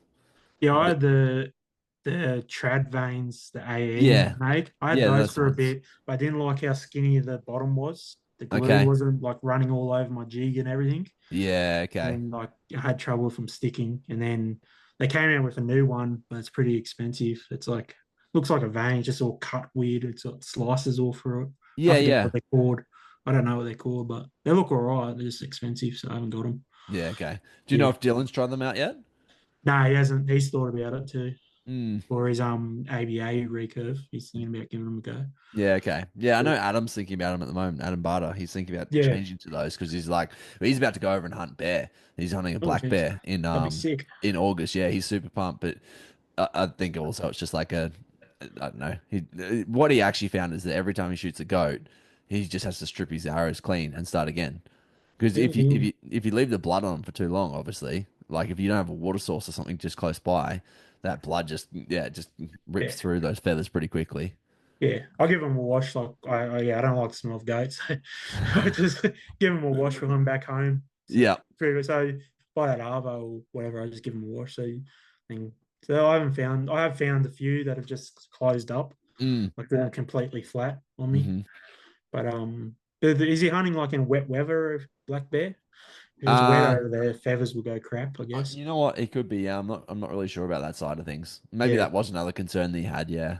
that was another one with me. Like in winter, you Yep. get walking along, your feathers get hit by all the moisture in the grass, and they Mhm. just go all shit. So I should try to go back to those plastic ones. I like them. Yeah, okay. Yeah, the moment easy vein make a trad one, I'll be all over it. I don't like fletching; it's so boring.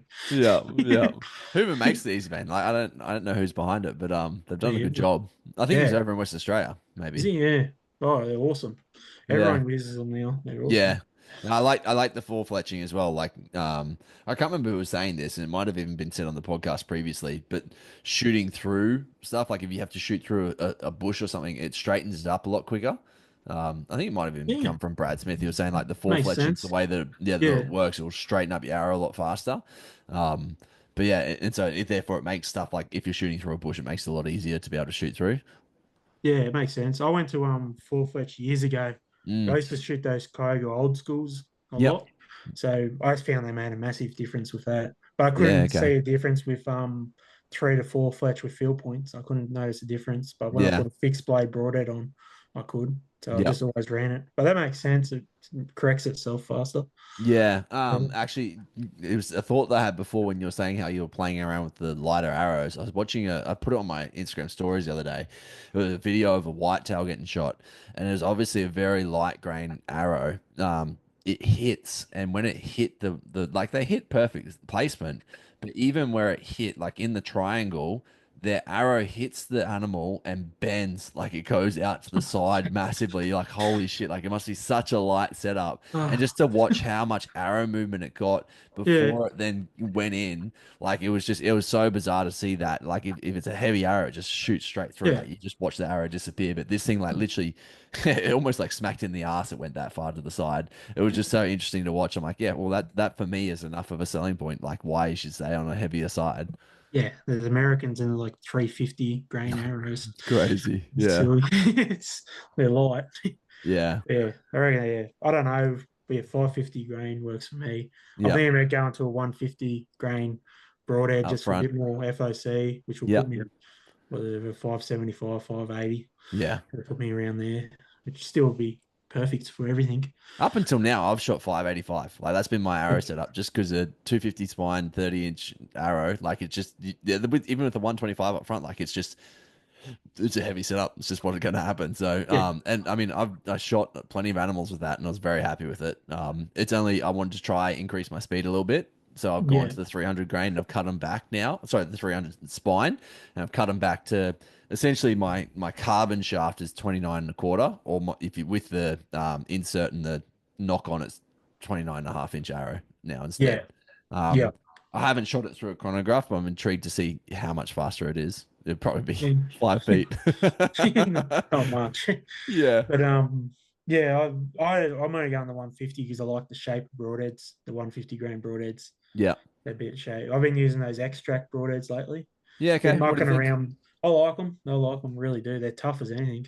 Yeah. But I like their 150 grain shapes, and I'll go with them. I've been trying a few different ones. I use those Terra Firma ones for a bit. Yep. They're pretty good. And then I think, did you see those Arrow ones crafted I was using when you were down? Uh, They're more of a maybe. stubby. Yeah, they're wider broadhead. They're awesome. They put some Yeah. good. Okay. Yeah, they were good. They were good Have you broadheads. found like in regards to sharpening and obviously you've played with a few different arrows now, like sharpening, having arrows out in the wet and stuff like that, like any issues that you're coming up against them in general? No, not really. Oh, a few different broadheads. They might rust a bit faster in the Hmm. wet, but you just run them over a file and sharpen them. They're fine. Yep. But And the no, I sharpening haven't. process, have you had any issues with any of them? No, not really. Not really. Oh, I tried those Gladius 3 blades. Mm, They were hard to they sharpen, look difficult. Yeah. but I got them at the end. I ended up just putting in a whole new edge with a file on it, like just Yeah. Okay. changing their edge they have, like the Yep. angle. Which, yeah, I don't know. I used them for. They were cool. They flew awesome. Yeah. Uh, Okay. yeah, but no, they're the only broadheads I've struggled with, but the rest have been pretty good. Yeah. Yeah, to get them razor. Yeah. Yeah. That's definitely, I mean, to be honest, I'm very I'd say I'm lazy in regards to setup and everything. So that's what I love about the Kyogres that they do come out the packet just ready to roll. Like you run a strop over them a few times, they'll punch hairs. So Yeah, like for me, that's a selling point in itself. I'm like, okay, for someone who doesn't have I do have time. I've got a lot of time. For someone who doesn't prioritize the time, I guess, Yeah, that's where it's like, okay, for me, that's a big selling point. Yeah. yeah. I haven't tried. That's one I haven't tried yet. Those pilot cuts. I will Man, I try love them. them. They're my Yeah, pick of the arrow, yeah, like of the broadheads. The pilot cut with the bleeder blade, it's just I don't know. I love it. I reckon it's great. And every animal I've hit with it just does so much damage and just drops them so fast. yeah, yeah. They look deadly. So, Mm. so yeah, they do. You can't beat a single bevel. So Yeah.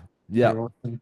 Yeah, I like my. I've used the extracts a double bevel, but I've been using those, and they're not too. I find I get less blood trails, Yep. but just closing up a bit more. I Yeah. think Okay. I don't know, but yeah, they've been pretty good.